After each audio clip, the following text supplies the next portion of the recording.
بسم اللہ الرحمن الرحیم وَإِذْ قَالَ إِبْرَاهِيمُ رَبِّ اجْعَلْ هَٰذَا الْبَلَدَ آمِنًا وَاجْنُبْنِي وَبَنِيَّ أَن نَّعْبُدَ الْأَصْنَامَ۔ اور جب ابراہیم نے دعا کی کہ اے میرے پروردگار اس شہر کو لوگوں کے لیے امن کی جگہ بنا دے اور مجھے اور میری اولاد کو اس بات سے کہ بتوں کی پرستش کرنے لگیں بچائے رکھیو۔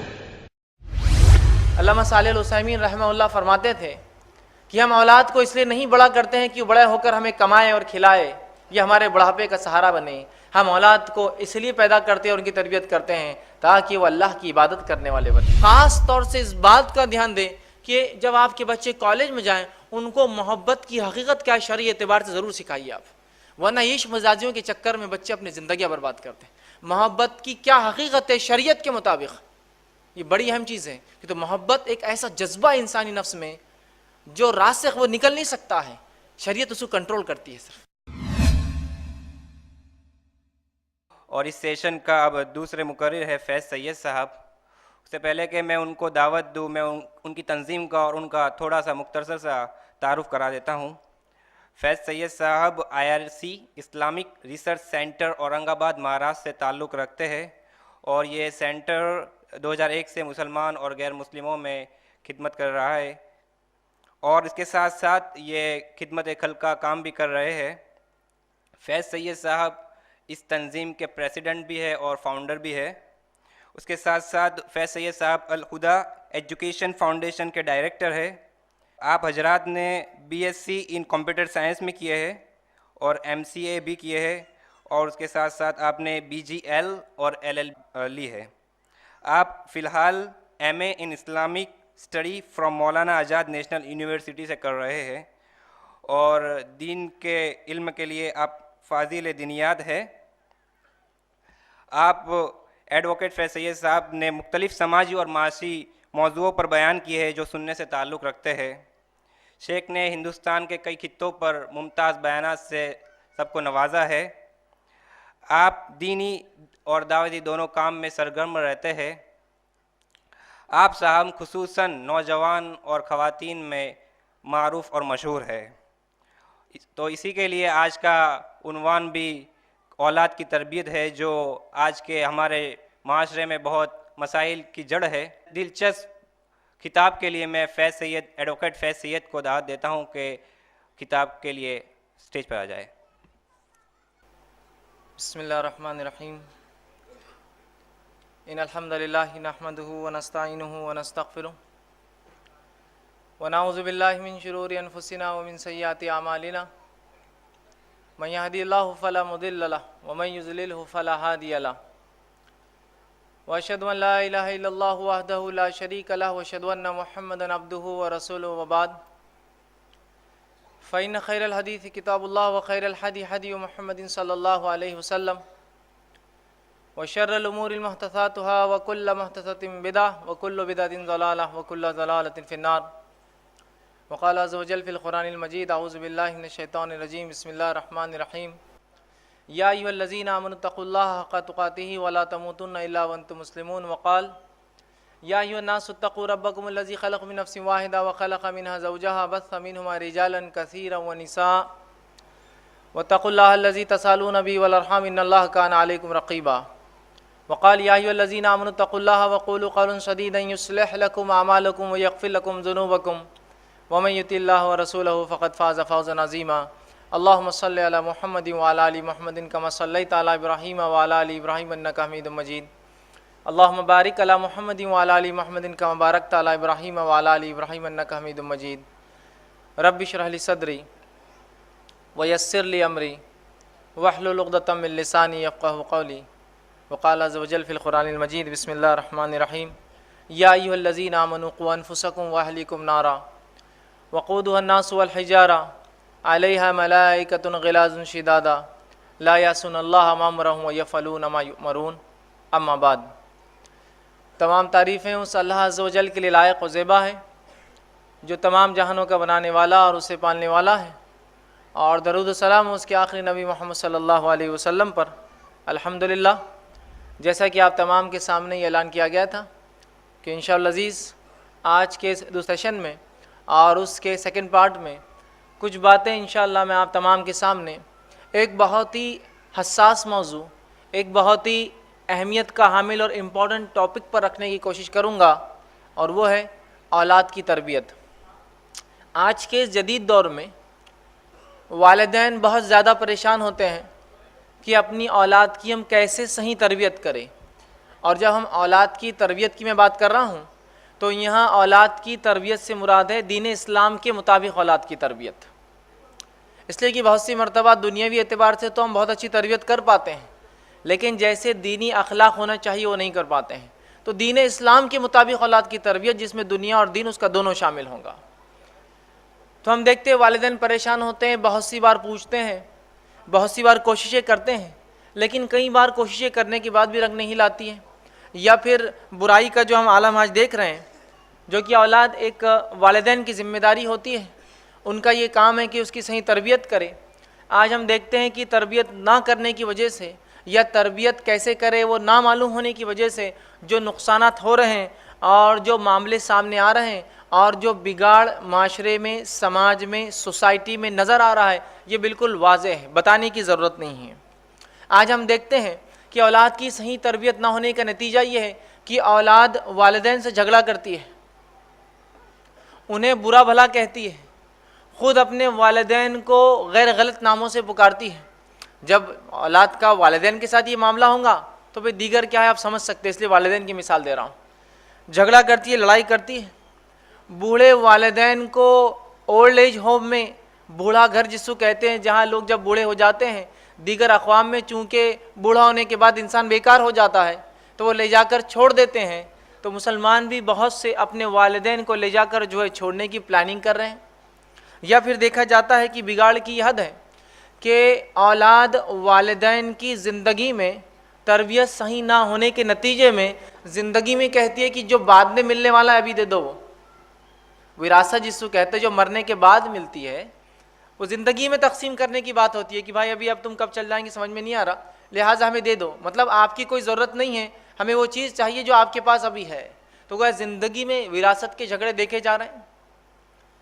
تربیت نہیں ہونے کا نتیجہ یہاں تک دیکھا گیا کہ والدین اگر بوڑھے ہو کر بیمار ہو جاتے ہیں تو بھائی آپس میں لڑتے ہیں، چونکہ بہنیں تو نکاح ہو کر دوسری جگہ چلی جاتی، بھائی آپس میں لڑتے ہیں کہ خدمت کون کرے گا ان کی، اس لیے کہ تم کو زیادہ کھلایا انہوں نے تو تم خدمت کرو، دوسرا کہتا نہیں تم کو زیادہ انہوں نے کھلایا تم خدمت کرو ان کی۔ تو گویا والدین بوجھ نظر آتے ہیں۔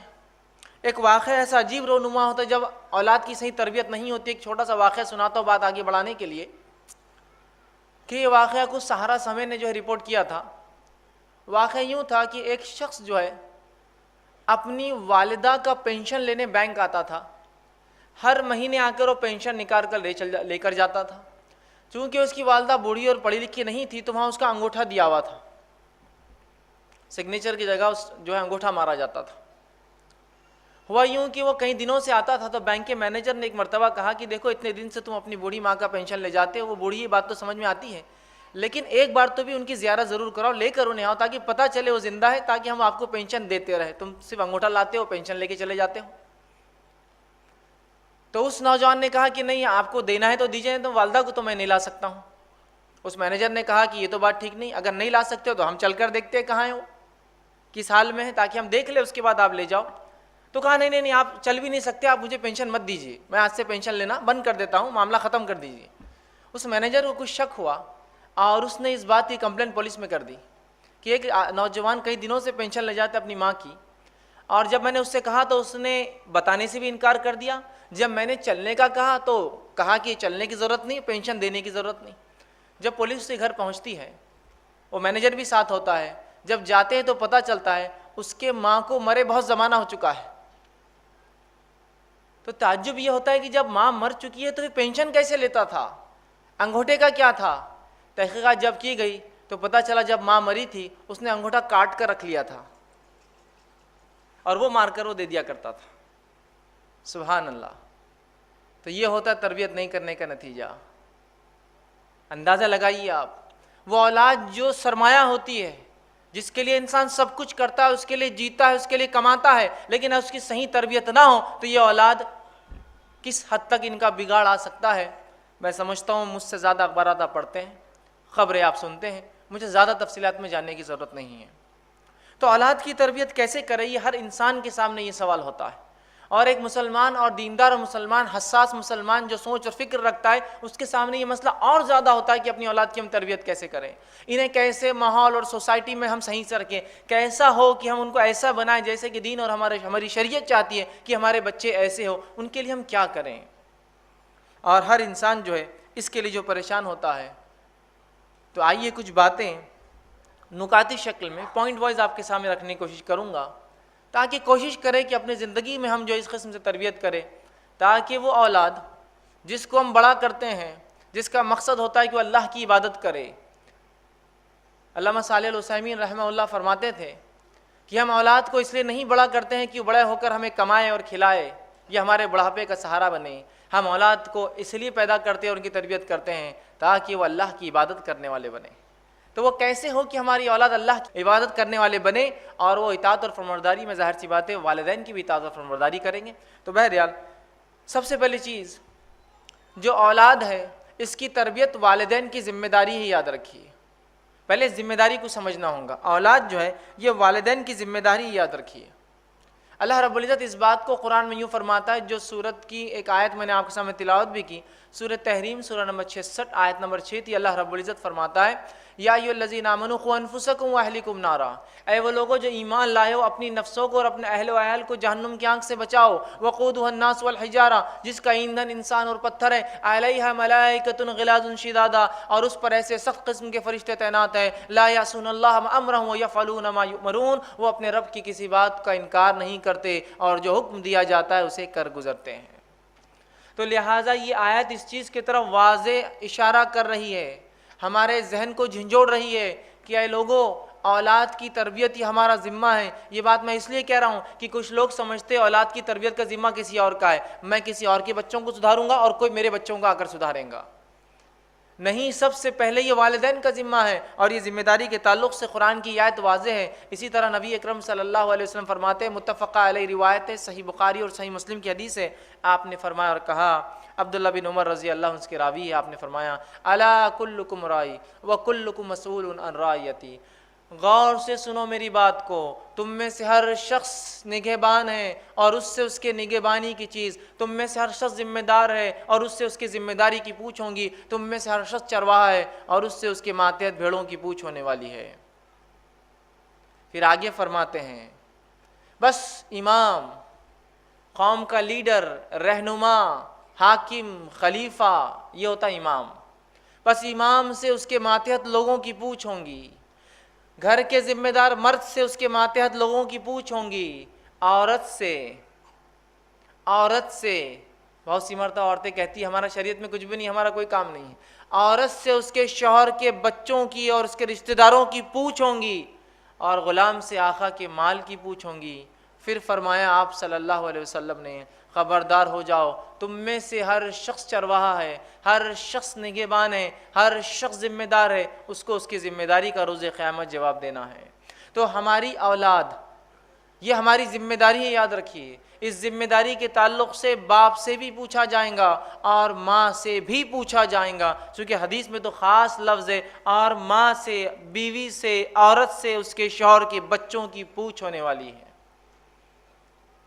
یہ بڑی اہم بات ہے، یاد رکھیے۔ اسی طرح صحیح بخاری کی روایت ہے، آپ صلی اللہ علیہ وسلم فرماتے ہیں کہ تربیت کتنی اہم ہے۔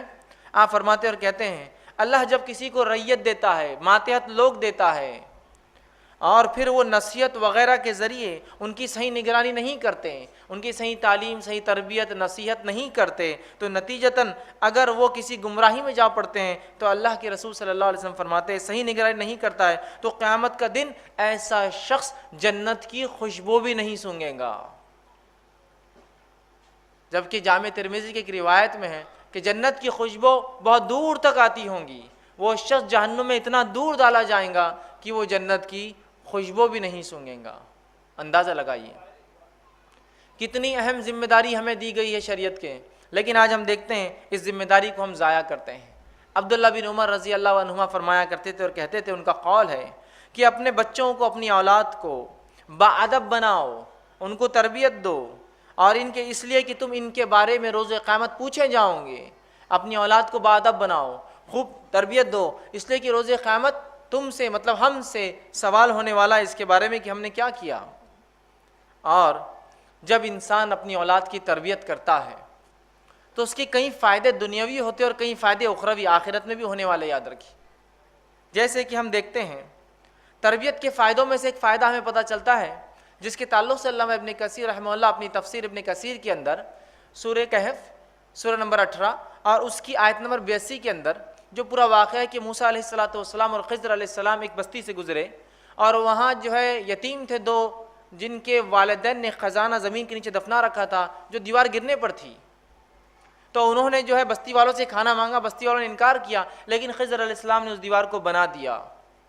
جب موسیٰ علیہ السلام کے پوچھنے پر آپ نے بتایا اور کہا کہ اس دیوار کے نیچے خزانہ ہے جو ان یتیموں کا ہے, جب یہ بالغ ہو جائیں گے تو یہ ان کو خزانہ مل جائے گا, اس لیے اس دیوار کو سیدھا کیا گیا. وہ اس معاملے میں لکھتے اور کہتے ہیں کہ یہ جو اللہ کا فضل تھا کہ ان یتیموں کے خزانے کے بچانے کے لیے خضر علیہ السلام نے دیوار بنائی, یہ ان کے 10ویں نسل پہلے کسی نے نیک کام کیے تھے, نیکی کی تھی, جس کے نتیجے میں اللہ رب العزت نے 10ویں نسل بعد اس کا بدلہ انہیں دیا. تو اچھی تربیت کی یہ فائدے بھی یاد رکھیے کہ دنیا اور آخرت کے فائدے ہوتے ہیں, بہت زیادہ اس کے اندر فائدے ہیں. جیسے کہ ایک دوسرا اور واقعہ آتا ہے کہ مہدی جو قیامت سے پہلے آئیں گے یہ اللہ کے رسول صلی اللہ علیہ وسلم کے خاندان سے ہوں گے اور آپ کی بیٹی فاطمہ رضی اللہ عنہا سے ہوں گے, اور ان میں جو ہے آپ کے جو ہے بیٹے جو ہے حسن رضی اللہ عنہ کی اولاد سے ہوں گے.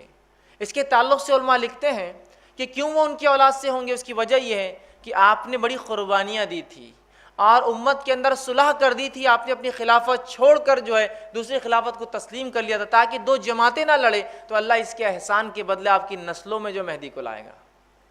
تو اس کے دنیا اور اخروی فائدے بھی ہیں نیک تربیت کے.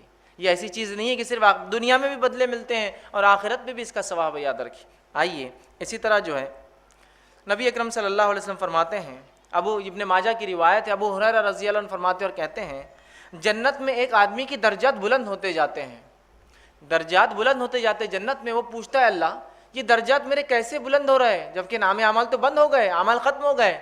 تو فرشتے اس کو جواب دیتے ہیں اور اللہ تعالیٰ فرمائیں گے اور کہیں گا یہ تیرے درجات اس لیے بلند ہوتے ہیں کہ جو ہے تیرا ایک بیٹا ہے جو تیرے لیے مغفرت کی دعا کرتا ہے, جس کی وجہ سے تیرے درجات بلند ہوتے جاتے ہیں.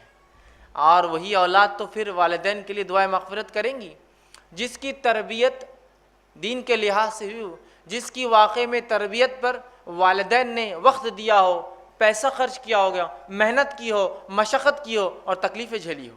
آج کی ایسا معاملہ نہیں کہ بس اولاد پیدا ہو گئی اور تمام چیزوں کو آپ نے سمجھا اسکول اور کالج اور باقی چیزیں دیکھ لیں گے اور صرف ہمارا کام ہے کہ بس ہم تجارت کریں اگر باپ ہونے کے ناطے, اور اگر عورت ہے ماں ہونے کے ناطے بس ہمارے کچھ مخصوص کام ہے کہ ٹی وی دیکھتے رہے کنٹینیوسلی, فیشن کرتے رہے, دعوتوں میں جاتی رہے اور گھومنے پھرنے کا انتظام کرتی رہے یا لوگوں کو دعوت کھلانے کے لیے بلاتی رہے. بس یہ ذمہ داری سمجھی گئی.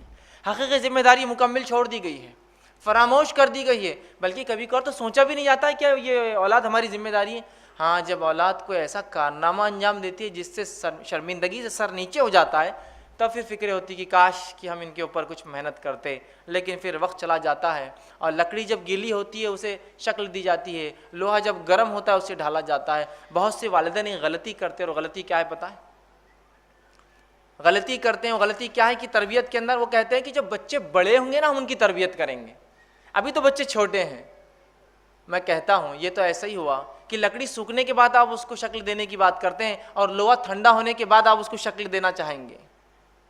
یہ تو تب ہوگا جب بچے ہیں, ورنہ ہوتا ہے کہ ایک ماں جس کے برقعے کو اور نقاب کو اور حجاب کو دیکھ کر رشک ہوتا ہے کہ الحمدللہ آج بھی ایسی عورتیں جو اتنا کرتی ہیں کہ اس کا چہرہ ڈھکائے, ہاتھ ڈھکے ہیں, پیر ڈھکے ہیں, حتیٰ کہ وہ جو ہے اس نے اپنے آنکھوں کو بھی چھپا رکھا ہے یا تو کپڑے سے یا تو گوگل کے ذریعے, اور وہ کچھ نہیں دکھتا تو رشک ہوتا ہے ماشاءاللہ کیا پردہ ہے. لیکن اسی عورت کے ساتھ ایک چھوٹی سی بچی یا 2-3 بچیاں ہوتے ہیں جن بچیوں کا لباس یہ ہے کہ چھوٹا سا اوپر سے ایک کپڑا ہے, حالانکہ عمر میں چھوٹی ہے, وہ ایک پینٹ پہنی ہے جو آدھی کمر تک اس کی آتی ہے, ساتھ چلتی ہے, لگتا ہے ماں مطلب یہ عورت مومنہ ہے, ایمان والی ہے, اور پڑوسن غیر مسلم کی بچی کو شاید بازار گھمانے لائی ہے.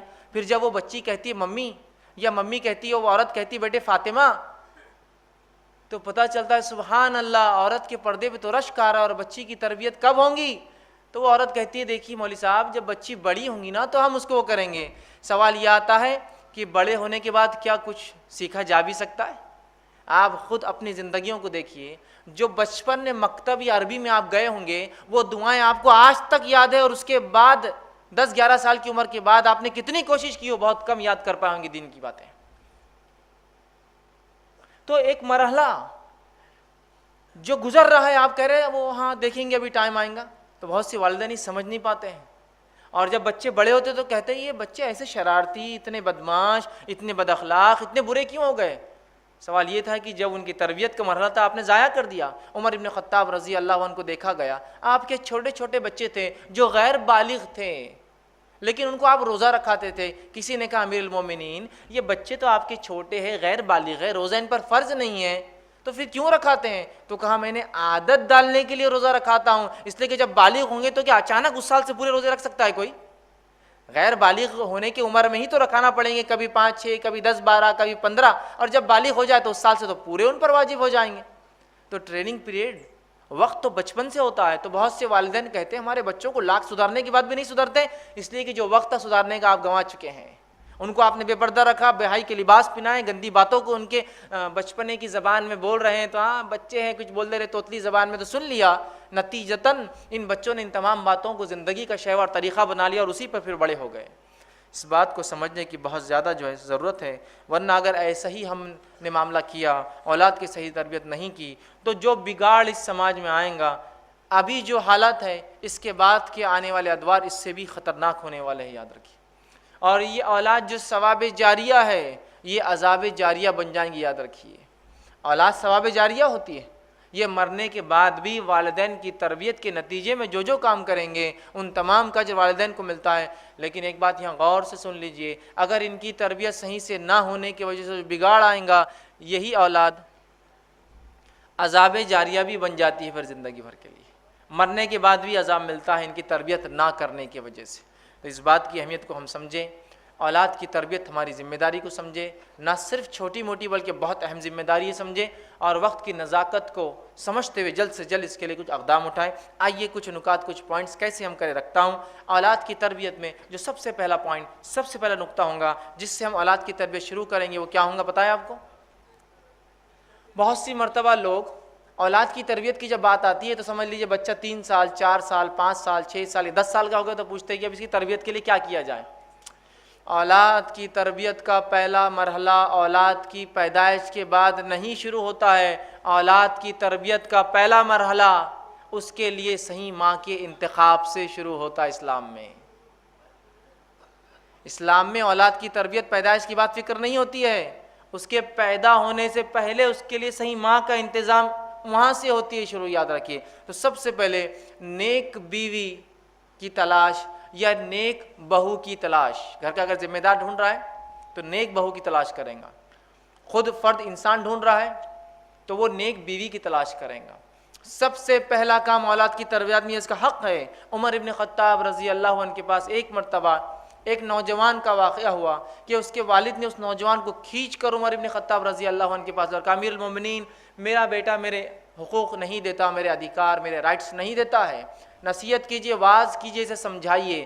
امیر المومنین کچھ بولنے سے پہلے اس لڑکے نے کہا امیر المومنین 1 منٹ رکیے, ذرا رکیے, پہلے یہ بتائیے میرے والد کے مجھ پر کیا حق ہے, اس سے پہلے یہ بتائیے میرے کیا حق تھے میرے والد پر. اور سوال فطری تھا, پہلے اولاد تو بعد میں آتی ہے تو ظاہر سی تو اس کے پہلے حق ہوتے, جب بڑی ہوتی تو والدین کے دیتی ہے. تو امیر المومنین نے کہا اولاد کا پہلا حق یہ ہے کہ اس کے لیے نیک ماں کی تلاش کی جائے, دوسرا حق یہ ہے کہ اس کا اچھا سا نام رکھا جائے, تیسرا حق یہ ہے کہ اس کی صحیح سے تربیت کی جائے, پڑھایا اور لکھایا جائے. تو اس لڑکے نے کہا امیر المومنین جو میرا والد میری کمپلین لے کر آیا, شکایت لے کر آیا ہے, سب سے پہلے اس نے میرے نیک ماں کا انتخاب نہیں کیا, ایک مجوسیہ سے اس نے شادی کی.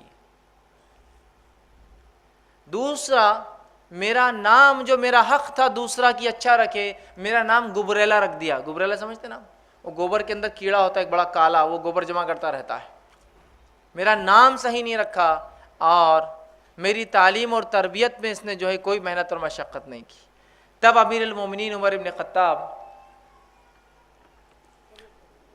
عمر بن خطاب رضی اللہ عنہ نے جو ہے فرمایا اور کہا کہ تم اپنی اولاد کا حق نہیں دیتے ہو، اور اولاد بڑی ہونے کے بعد جب تمہارے حق نہیں دیتی ہے تو مجھ سے آ کے حقوق مانگتے ہو اس کے. سمجھ رہے بات کو؟ تو اولاد کا پہلا حق شروع ہوتا ہے، تربیت کا پہلا مرحلہ، فرسٹ سٹیج اس کی پیدائش کے بعد سے نہیں. اس بات کو خاص دھیان دے، وہ ہے نکاح کے لیے صحیح لڑکی کا انتخاب، صحیح لڑکے کا انتخاب، صحیح بہو کا انتخاب، صحیح داماد کے انتخاب سے شروع ہوتا ہے. اس لیے کہ ایک دیندار لڑکی ہی اپنے اولاد کو دین سکھائیں گی، ایک دیندار باپ ہی جو ہے، لڑکا جو باپ بنے گا وہی اپنے بچوں کو دین کی تعلیم دے گا. اب یہ مرحلے کو چھوڑ کر آپ کہیں گے آپ کیسے ہمارے بچوں کی تربیت کرے، تو آپ اگر پہلی سٹیپ میں گر جائیں گے تو باقی کا کیا ہوگا؟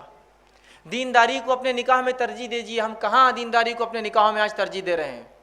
تمام چیز دنیا داری والا معاملہ ہوتا ہے. لڑکی پسند کرنا ہے دنیا داری، لڑکا پسند کرنا ہے دنیا داری. دینداری کو سب سے پہلے ترجیح دیجیے. اور نبی اکرم صلی اللہ علیہ وسلم نے اس بات کی وضاحت کر فرمایا، لوگ عورتوں سے 4 چیزوں کی وجہ سے نکاح کرتے ہیں. متفق علیہ روایت ہے، صحیح بخاری اور صحیح مسلم کی. لوگ عورتوں سے 4 چیزوں کی وجہ سے نکاح کرتے ہیں. پہلا ولی مالیہا، اس کے مال کو دیکھ کر لوگ نکاح کرتے ہیں. دوسرا ولی جمالیہا، اس کی خوبصورتی کو دیکھ کر لوگ نکاح کرتے ہیں. ولی حسبیہا، اس کے ننیال اور ددیال خاندان کو دیکھ کر نکاح کرتے ہیں. ولی دینہا، اور چوتھی چیز دنیا کے اعتبار سے لوگ کیا کرتے ہیں؟ آخری میں چوتھی چیز دینداری دیکھ کر جو نکاح کرتے ہیں. اے مسلمان نوجوانوں، تمہارے ہاتھ مٹی لگو، تم دینداری کو لازم جانو نکاح میں. دینداری سب سے افضل ہے نکاح میں، یاد رکھیے. آج دینداری کو ہم کوئی ترجیح نہیں دے رہے، یاد رکھیے، جس کے نتیجے میں اولاد کی تربیت پھر کہاں سے ہونے والی ہے؟ نبی اکرم صلی اللہ علیہ وسلم نے کتنی پیاری بات کی حدیث کے اندر، اور آپ نے فرمایا، صحیح مسلم کی روایت ہے، الدنیا کلھا متاع، دنیا جمع کرنے کی چیز ہے. وخیر متاع الدنیا المرأۃ الصالحہ، اور اس میں سب سے بہترین سامان یا چیز جو ایک انسان کو مل جاتی ہے وہ نیک بیوی ہے. اس سے بہترین کوئی چیز نہیں ہے دنیا میں نیک بیوی سے. تو سب سے پہلا کام اولاد کی تربیت میں کیا کرنا ہوگا؟ نیک بیوی کا انتخاب، نیک شوہر کا انتخاب، نیک بہو کا انتخاب، نیک داماد کا انتخاب. اب جب 2 نیک لوگ ملیں گے تو نسلیں نیک ہوں گی، جب 2 بد لوگ ملیں گے تو نسلیں بری ہوں گی. یہ اللہ کا فضل ہے کہ اس امت کو نکاح کی اس نے اجازت دی، بلکہ حکم دیا. ورنہ دیگر قوموں میں یہ ہوتا ہے، نیک لوگ شادی نہیں کرتے اور ان کی نسلیں کم ہوتی ہیں، برے لوگ نکاح کرتے ہیں اور وہ بڑھتے جاتے ہیں. ایک انسان نیک بن گیا، اب وہ شادی نہیں کر سکتا. اسلام میں ایک انسان نیک ہے، نکاح کر سکتا ہے، تو ظاہر سی بات ہے نیک لوگ آگے بڑھیں گے. ورنہ دوسری قوم میں نیک لوگ ختم ہو جاتے ہیں اور برے لوگ بڑھتے جاتے ہیں. تو بہرحال سب سے پہلا مرحلہ جہاں سے تربیت کی ابتدا سٹارٹ ہوں گی وہ مرحلہ ہے، وہ ماں کے انتخاب سے شروع ہوتا ہے. اس کو سب سے پہلے ہم دھیان دیں. دوسری چیز جو دوسرا اسٹیپ رہیں گا ہمارا اولاد کی تربیت میں، وہ یہ ہے کہ جب نکاح ہو جائے جو دینداری کی بنیاد پر ہو، اس کے بعد والدین نیک اولاد کی اللہ سے دعا کرے. اس کا بھی بڑا تاثیر اور اثر ہوتا ہے. کس چیز کی دعا کرے؟ نیک اولاد کی والدین اللہ سے دعا کرے. افسوس کی بات یہ ہے بہت سے لوگ نکاح کرتے ہیں لیکن کبھی نیک اولاد کی دعا نہیں کرتے ہیں. نیک اولاد کی دعا کرنا یہ انبیاء علیہ الصلاۃ والسلام کی سنت ہے نکاح کے بعد، لیکن آج ہم دعائیں نہیں کرتے ہیں. تو یہ بڑا اہم عمل ان کی تربیت کا حصہ ہے. یہ ابھی دنیا میں آئے نہیں ہیں لیکن یہیں سے شروع ہوتی ہے تربیت ان کی، کہ نیک جو ہے اولاد کی جو ہے دعا کریں. ہمارے پاس تو عام طور سے یہ ہوتا ہے کہ اگر نکاح کے بعد اولاد نہ ہو تو لوگ مختلف قسم کے شرک اور بدعت میں لگ جاتے ہیں. ایک تو یہ پارٹ ہے، اگر اولاد نہ ہو تو مختلف قسم کے شرک اور بدعت میں لگ جاتے ہیں. اندازہ لگائیے جو اولاد شرک اور بدعت کے بنیاد پر وجود میں آئیں گی وہ اولاد کہاں سے اللہ کی توحید پر چلنے والی ہوں گی؟ شرک اور بدعت میں لگ جاتے ہیں. اور دوسرا ایک عجیب حال رہتا ہے اس امت کا کہ جب کسی کا نکاح ہو جاتا ہے بس ہر تھوڑے دن کو گڈ نیوز کب ہے، گڈ نیوز کب ہے. اب وہ بیچاروں کی کیا پلاننگ ہے، ان کی کیا مصیبتیں ہیں، ان کی کیا پریشانیاں ہیں، سب کو گڈ نیوز ہی چاہیے بس. اور ہر کوئی دوسرے سے گڈ نیوز کب ہے، گڈ نیوز کب ہے. اور وہ پریشان بیچارے آپس میں کہ ہم تو کوشش کر رہے ہیں بھائی لیکن اللہ نہیں اولاد دے رہا تو اب ہم کیا کریں. اور ذہنی طور سے وہ پریشان ہو جاتے ہیں. تو یہ سب سے پہلے اس نہیں بلکہ یہ دعا کرے کہ اللہ نیک اولاد عطا فرما. اچھا، اولاد کی نیکی کی دعا تو نہیں ہوتی ہے، جو کچھ دعا ہوتی ہے کیا ہوتی ہے ہمارے پاس؟ نکاح ہو گیا کسی کا، بوڑھی عورتیں ہوتی ہے گھروں میں، وہ دعا دیتی ہے اللہ تم کو چاند سا بیٹا دے. کیسا بیٹا چاہیے ہونا بھی؟ تو چاند سا. اگر میں کہتا ہوں اللہ نے واقعی میں دعا سن لی تو ایک تو گول صورت کا پیدا ہوں گا، اور اتنا چمکدار کوئی انسان ہوگا تو کوئی پسند کریں گا اس کو دھبے والا اور اس ایک دم چمکدار، اور وہ بھی چاند سا کیا چاہیے، بیٹا ہی چاہیے، ہے نہیں ہے یہ بات عام۔ دعا کیا کرنی چاہیے اولاد کے لیے، کیسی اولاد کی دعا کرنی چاہیے؟ آئیے وہ دعا ہم دیکھتے ہیں، سورہ صافات سورہ نمبر 37 آیت نمبر 100 میں اللہ رب العزت فرماتا ہے، اور ابراہیم علیہ السلام نے جب دوسرا نکاح کیا، چونکہ آپ کو پہلی بیوی سے اولاد نہیں تھی، تو دعا کی اور فرمایا ربی حب لی من الصالحین، اے اللہ نیک اولاد عطا فرما۔ یہ ہے دعا۔ لڑکا ہو، لڑکی ہو، گورا ہو، ٹھیک ہے، یا کالا ہو، جو ہے جس طرح سے ہو، صحت مند ہو، بیمار ہو، لیکن نیک ہونا اللہ اصل ہے۔ یہ صالح اولاد عطا فرما، صالح اولاد کی دعا کیجئے، نیک اولاد کی دعا کیجئے، اس لیے کہ بہت سی بار اولادیں تو جو ہے ہو سکتا ہے جیسی دعا کری چاند جیسا بڑی خوبصورت ہو جائے، لیکن اگر اس میں گن نہ ہو اچھے تو کیا فائدہ۔ ایک طرف دیکھیے آپ ادھر ابو لہب ہے، جس کے تعلق سے روایت میں آتا ہے کہ اس کے کسی بیٹے کا نام لہب نہیں تھا، لیکن اتنا گورا چٹا تھا، عرب تھا، کہ جب خوش ہوتا یا غصے میں آتا تو آنکھ کے انگارے جیسا لال ہو جاتا، لہب آنکھ کے انگارے کو کہتے تھے۔ ابو لہب، فائدہ ہے اس کی اس گوری چمڑی کا کچھ؟ اور وہاں بلال ہے جو حبشی ہے، نسلاً جو ہے وہ جو ہے ابیسینین ہے، حبشی ہے، غلام ہے، دیکھنے کے اعتبار سے روایت میں آتا چپٹے ہیں، گال چپٹے ہیں، ہونٹ موٹے موٹے ہیں، کالے ہیں، لیکن بلال جنت میں جائیں گے۔ نبی اکرم صلی اللہ علیہ وسلم فرماتے ہیں میں جب معراج میں گیا تو بلال تمہارے چپلوں کی کھڑاؤں کی آواز میں نے جنت میں سنی، تو بلال جنت جائیں گے۔ ابو لہب کا تو اعلان ہو گیا دنیا کے اندر ہی۔ تو اصل چیز نیکی ہے، نیکی کی دعا۔ تو یہ دعائیں اثر رکھتی ہے، اولاد کی تربیت کا مرحلہ ہے۔ دوسرا ہم دیکھتے ہیں ابراہیم علیہ السلام اولاد کی دعا کرتے ہیں، سورہ غافر سورہ نمبر 40 آیت نمبر 14 میں، رب اجعلنی مقیم الصلاۃ ومن ذریتی ربنا وتقبل دعا، اے اللہ مجھے اور میری ذریت کو نماز کا پابند بنا، نماز قائم کرنے والا بنا۔ اولاد پیدائش سے پہلے نیک اور نماز قائم کرنے والے اولاد کی دعائیں ہو رہی ہیں۔ اسی طرح زکریا علیہ السلام نے جب دعا کی اولاد کی، سورہ آل عمران سورہ نمبر 38 میں اللہ نے فرمایا کہا رب ہب لی من لدنک ذریۃ طیبہ، اے اللہ مجھے نیک اولاد عطا فرما۔ تو نیک اولاد کی دعا ہو، نکاح کے لیے نیک لڑکی کا انتخاب، اس کے بعد اولاد کے لیے نیک ہونے کی دعائیں کی جائے، دوسرا سٹیپ ہے۔ تیسرا مرحلہ جو ہمیں کرنا ہے، تیسرا سٹیپ اولاد کی تربیت میں، وہ کیا ہے؟ وہ یہ ہے کہ اسلامی طریقے سے اولاد کا استقبال ہوگا جب وہ دنیا میں آئیں گی۔ ہمارے پاس جب اولاد اللہ دے دیتا ہے، عطا فرما دیتا ہے، اس کا استقبال غیر اسلامی رسومات سے ہوتا ہے۔ جس کام کی شروعات ہی غیر شرعی ہو، اس کا خاتمہ کیسا ہوگا اندازہ لگا لیجئے۔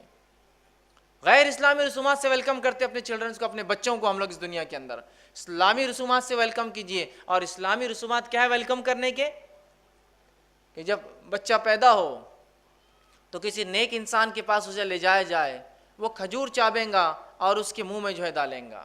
اس کے بعد جب 7 دن ہو جائے، 7 دن اسلامی اعتبار سے 7 دن ہو جائے تو 7ویں دن اس کے لیے عقیقہ کیا جائے، اس کا اچھا سا نام رکھا جائے، ٹھیک ہے، اور اس کے سر کے بال نکالے جائے، اور ان بالوں کے وزن کے برابر سونا چاندی یا روپیہ تقسیم کیا جائے۔ اور ایک عمل صحابہ سے ملتا تھا، جب سر کے بال نکالتے تو دودھ میں زعفران ڈال کر وہ سر کے اوپر لگایا کرتے تھے۔ یہ سب کرنا ہے۔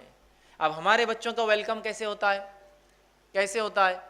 ایک ہوتا ہے چھٹی 6th ڈے پروگرام، ایگزیکٹلی شریعت کے بتاوے 7ویں دن سے 1 دن پہلے ہوتا ہے، لیکن شریعت جو بتا دی 7ویں دن نہیں ہوتا ہے۔ چھٹی کی ایک کوئی رسم ہوتی ہے، آپ کے پاس پتہ نہیں الگ ہوتی ہوں گی، لیکن ہوتی ہے ہر جگہ۔ پوری عورتیں جمع ہوتی ہے، وہ دیا جلاتی ہے، اس پہ کچھ کاجل جمع کرتی ہے، چھوٹے چھوٹے برتن بچی ہو تو لا کے دیا جاتے ہیں، لڑکا ہو تو کچھ تحفے تحائف دیے جاتے ہیں۔ یہ چھٹی ہوتا ہے۔ اور اس کے بعد 40ویں دن ایک پروگرام ہوتا ہے، اس کو بولتے ہیں چلا۔ بڑے دھوم دھام سے وہ چلائے آ جائیے، چلائے آ جائیے، کارڈ بھی تقسیم ہوتے ہیں، ہال لیا جاتا ہے۔ جس بچے کا ویلکم غیر شرعی بنیادوں پر ہو رہا ہے، جس کا ویلکم 7th ڈے ہونا چاہیے تھا، 7ویں دن جو عقیقہ ہونا چاہیے تھا، نام، وہ تمام چیز چھوڑ کر ہم غیر اسلامی رسومات اپناتے ہیں۔ پھر بولتے ہیں اللہ یہ بچے ہمارے بے دینی کیوں ہو جا رہے ہیں؟ اس لیے کہ آپ نے تو شروعات ہی ان کی بے دینی سے کی ہے۔ کوششیں اثرات رکھتی ہے اپنے اندر، یہ بات طے ہے نا؟ کوششیں اثرات رکھتی ہے، بات طے ہے نا؟ کیا کوشش کی اس بچے کے ویلکم کے لیے آپ نے؟ یہ غیر اسلامی طریقے؟ اور اگر کوئی کہے کہ بس 7ویں دن عقیقہ کرنا، ارے جانے دو دیکھیں گے فلاں ہیں یہ ہے اور کتنے لاکھ بہانے، نہیں وہ بچہ ابھی جو نانی کے گھر پیدا ہوا تو ابھی بیوی جو یہاں نہیں ہے، بچہ نہیں ہے تو ابھی عقیقہ کیا، نہیں ابھی ایک ساتھ اپن 4-5 بچے جمع کریں گے پھر ایک ساتھ عقیقہ کریں گے تاکہ بڑی دعوت ایک ساتھ ہو، ہے نا. ہوتا ہے بہت سے لوگ دیکھو اب کتنے بچے ہو گئے اپنے کو 4 ہوگا، 4 کے حساب سے بہت ہو گیا نا، اچھا ہو گیا 2 بکرے لڑکے کے 2-3 لڑکیاں اور تو یہ 5 بکروں کی بڑی دعوت کریں گے اپن. یہ بچوں کو جمع کر کے دعوت کرنے کون سا طریقہ آپ نے نکالا ہے؟ 7ویں دن کر دینا ہے. اس لیے کہ نبی اکرم صلی اللہ علیہ وسلم فرماتے ہیں، جامع ترمذی کی روایت ہے، سمرہ بن جندب رضی اللہ عنہ اس کے راوی وہ کہتے ہیں عقیقے کے بدلے بچہ رہن ہوتا ہے. اور بزنس کمیونٹی رہن کیا ہوتا ہے زیادہ اچھے سمجھتی ہے. رہن کوئی چیز دے کر کوئی چیز لی جاتی ہے، رہن سمجھتے ہو. پھر بولتے ہیں بچے بیمار ہو جاتے ہیں، بچوں کو یہ ہو رہا، آپ نے اپنا رہن چھڑایا کہاں اب تک؟ رہن کسی چیز کے بدلے، گروی جس کو بولتے ہیں، بچہ رہن ہوتا ہے عقیقے کے بدلے میں. جب انسان عقیقہ کرتا ہے تو اس کو چھڑا لیتا ہے.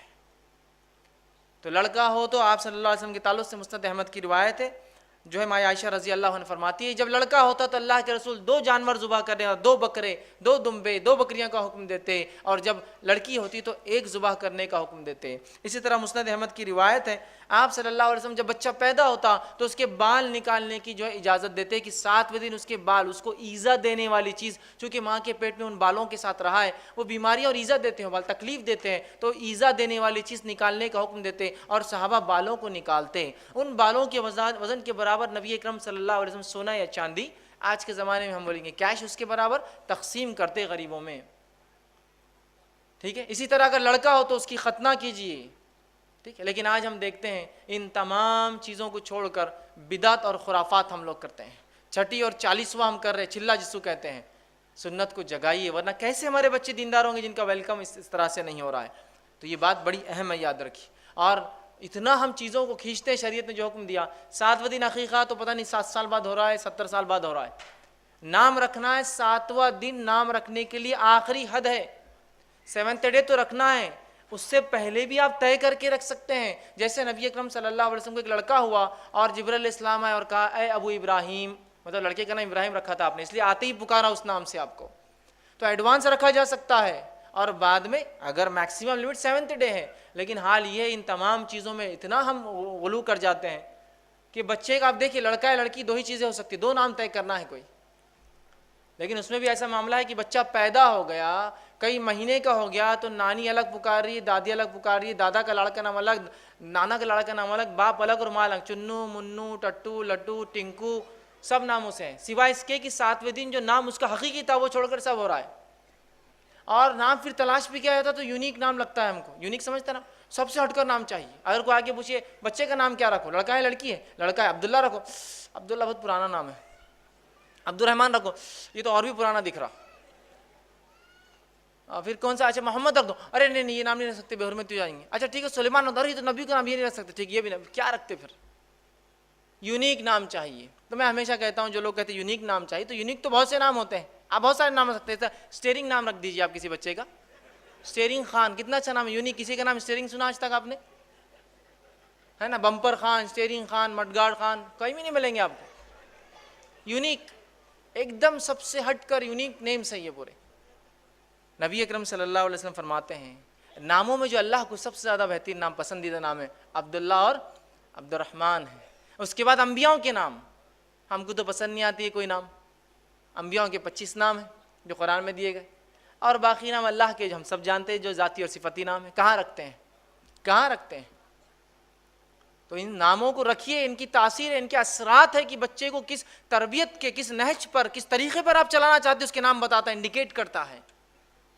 سمجھ رہے ہیں آپ بات کو؟ اور بچے میں وہ اخلاق نظر آنا شروع ہو جاتے بچپن سے. اگر کسی ایک بچے کا نام سلمان رکھا جائے، رکھنے کا وجہ سلمان فارسی ہے، تو بچے میں سلمان فارسی جیسے اخلاق اور عادت اتوار ہوں گے. اور رکھنے کا نام دوسرے سلمان صاحب ہے تو پھر مشکل ہوتا ہے، بچے میں وہی سب چیزیں نظر آتی، پھر بولتی ہے ایسا ٹیڑھا میڑھا کیوں ہو جاتا محفلوں میں جا کر، فلاں چیزیں کیوں کرتا، چونکہ اس کی تربیت ہی اس نام پہ ہوئی نا. نام نسبت جوڑتے ہیں نا کسی سے لے جا کر. ایک نو مسلم تھے، ان سے پوچھا گیا کہ آپ کیا نام پسند کریں گے اپنے لیے؟ تو کہا میں پسند کروں گا عبد الممیت. آپ نے عبد الحی نام تو بہت سنے ہوں گے نا، زندگی دینے والے کا بندہ. تو کہا میرے کو نام پسند ہے عبد الممیت، موت کو دینے والے کا بندہ. تو لوگوں نے کہا ہے عبد الممید کہاں نام رکھتے ہیں لوگ, تمہیں کیوں پسند ہے؟ تو کہا مجھے اس لیے پسند ہے کہ موت کے بعد تو اپنے رب سے ملوں گا جا کر, اس لیے عبد الممید, موت کا دینے والا. نام رکھیے اللہ کے, انبیاؤں کے, اور جو ہے صحابہ کے نام جو بہرحال ہم رکھ سکتے ہیں. چوتھی چیز جو اولاد کا حق بھی ہے, یہ پورے حقوق بھی یاد رکھیے, نیک ماں کا چننا, دعائیں کرنا, ٹھیک ہے, اس کے عقیقہ کرنا, یہ سب حق بھی ہے اس کے, یاد رکھیے, اور تربیت کا حصہ بھی ہے. چوتھا اس کا حق بھی ہے اور تربیت کا حصہ بھی وہ یہ ہے کہ رضاعت, دودھ پلانا اس کو, یہ اس کا حق بھی ہے, یہ تربیت کا مرحلہ بھی ہے. ٹھیک, یہ بڑی اہم چیز ہے, اس لیے کہ ماں کا دودھ وہ تقاضوں کو پورے کرتا ہے جو صحت کے لیے, تندرستی کے لیے, توانائی کے لیے ضروری ہے, اور ساتھ میں وہ غذائیت بھی ہوتا ہے اس کے لیے, یاد رکھیے. اور اس سے بڑھ کر جو چیز ہوتی ہے وہ ممتا ہے, وہ ریلیشن شپ ہے, وہ محبت اور الفت جو ماں سے ہوتی ہے, جو دودھ کے ڈبوں میں وہ صفت نہیں آ سکتی کبھی, یاد رکھیے. مجبوریاں الگ چیز ہوتی ہے.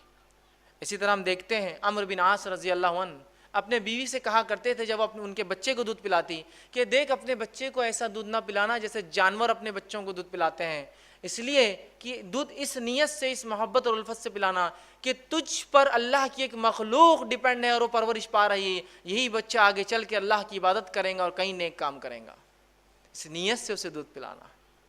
تو کیا تربیت ہوں گی ایسے ماحول میں ان بچوں کی جن کے والدین دینداری کو ترجیح دے رہے ہیں, انتخاب نکاح میں دینداری ہے, اولاد کی پیدائش کے لیے دعائیں ہو رہی ہے, اولاد کی پیدائش کے بعد اس کے عقیقے ہو رہے ہیں, جو احکامات پورے ہو رہے ہیں, اس کو رضاعت کا اس کا حق دیا جا رہا ہے. ان بچوں کی تربیت بہت مختلف ہوتی ہے, یاد رکھیے. اب آئیے پانچواں نکات جو تربیت کا وہ یہ ہے جو جب بچہ بولنے لگے. ویسے تربیت کے 3 فیز ہوتے ہیں, پہلا گھر کے اندر, دوسرا اسکول اور مدرسے والا فیز, اور تیسرا سماج والا فیز, سوسائٹی والا فیز. تو اب یہ فیز چالو ہو رہا گھر والا.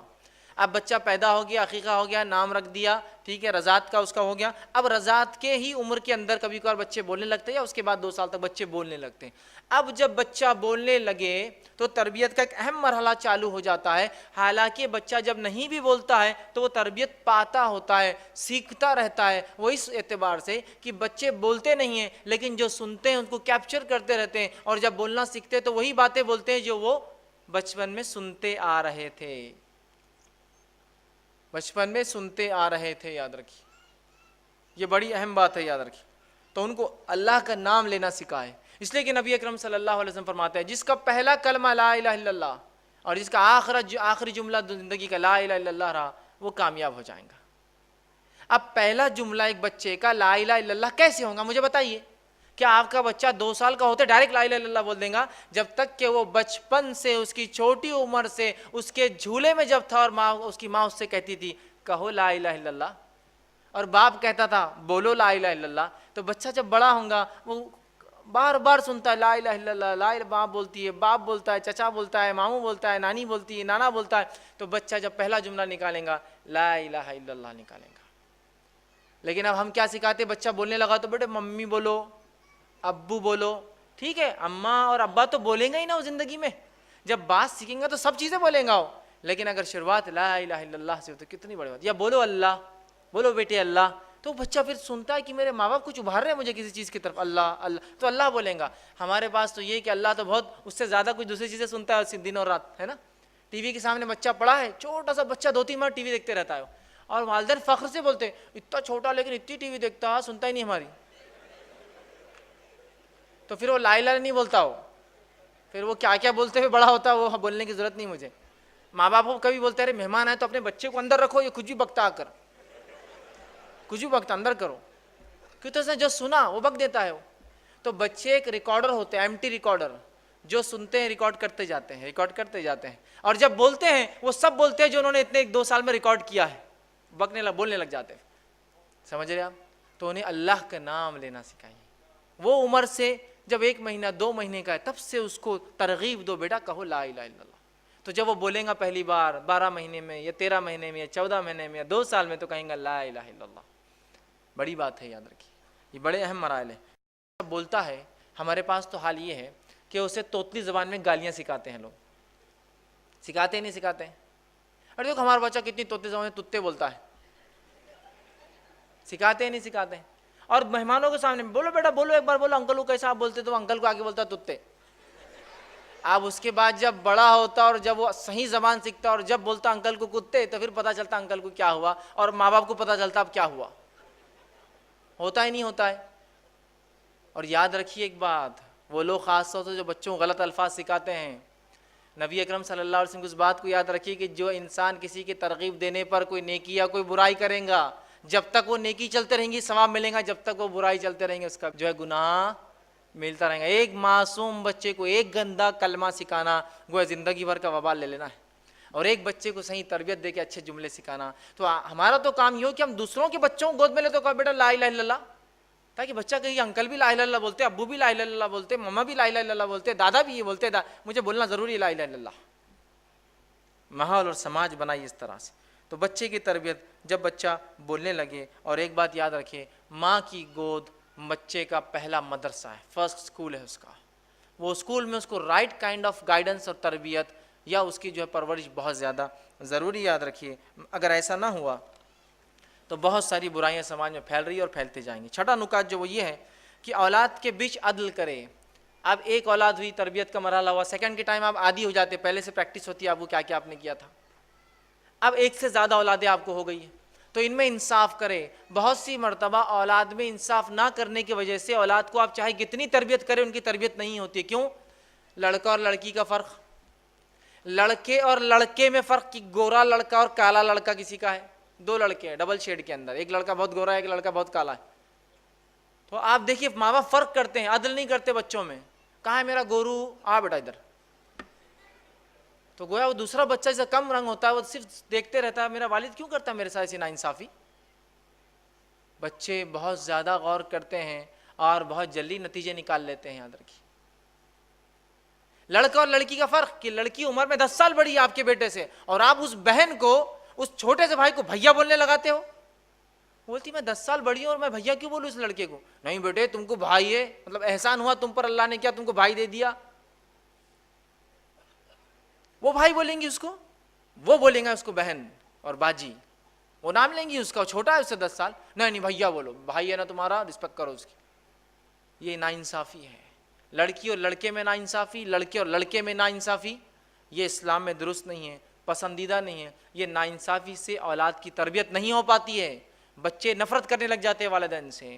ایک مرتبہ کا واقعہ ہے، صحیح بخاری کی روایت ہے. نعمان بن بشیر رضی اللہ عنہ فرماتے ہیں میرے والد ایک بار گھر آئے اور کہا کہ میں نعمان کے نام پر فلاں زمین یا ایک غلام اسے دیتا ہوں. نعمان کی والدہ بڑی ہوشیار عورت تھی. انہوں نے کہا کہ یہ بات جب تک میں قبول نہیں کروں گی جب تک نبی اکرم صلی اللہ علیہ وسلم کے پاس چل کر آپ یہ نہ کہیں. وہ تینوں مل کر جاتے ہیں، نبی اکرم صلی اللہ علیہ وسلم کے پاس جاتے ہیں اور نعمان بھی ساتھ ہوتے ہیں. ان کے والد کہتے، ان کی والدہ کہتی ہے اللہ کے رسول، نعمان کے والد نے نعمان بن کو جو ہے بشیر نے جو ہے نعمان کو جو ہے ایک غلام دیا ہے تحفے میں، تو کیا یہ ٹھیک ہے؟ تو اللہ کے رسول نے فرمایا کہ تمہیں کتنے بچے ہیں؟ کیا صرف ایک ہی ہے نعمان؟ تو کہا نہیں اور بھی ہے. تو کیا تم سب کو غلام دے رہے ہو تحفے میں؟ تو کہا نہیں. تو پھر کہا میں ایسے ظلم کے معاملے پر گواہ نہیں بنتا کہ ایک بچے کو دیا یا دوسرے کو نہیں. بہت سے والدین ہوتے تحفہ لے جاتے ہیں، 2 بچے گھر میں ایک کو لے جاتے ہیں، نہیں میرا ایک بہت سنتا دوسرا نہیں سنتا تو ایک کو دوں گا. نہیں، تحفے تحائف میں ناانصافی نہیں. حتیٰ کہ اگر نافرمان اولاد بھی ہے تو وراثت میں حصہ کم نہیں ہوتا ہے اس کا. جب وراثت میں نہیں ہوتا نافرمان اولاد کا تو بچپن میں کیسے آپ ان سے ناانصافی کر سکتے ہیں؟ برابر تحفے لائیے، برابر سلوک کیجئے دونوں کے ساتھ.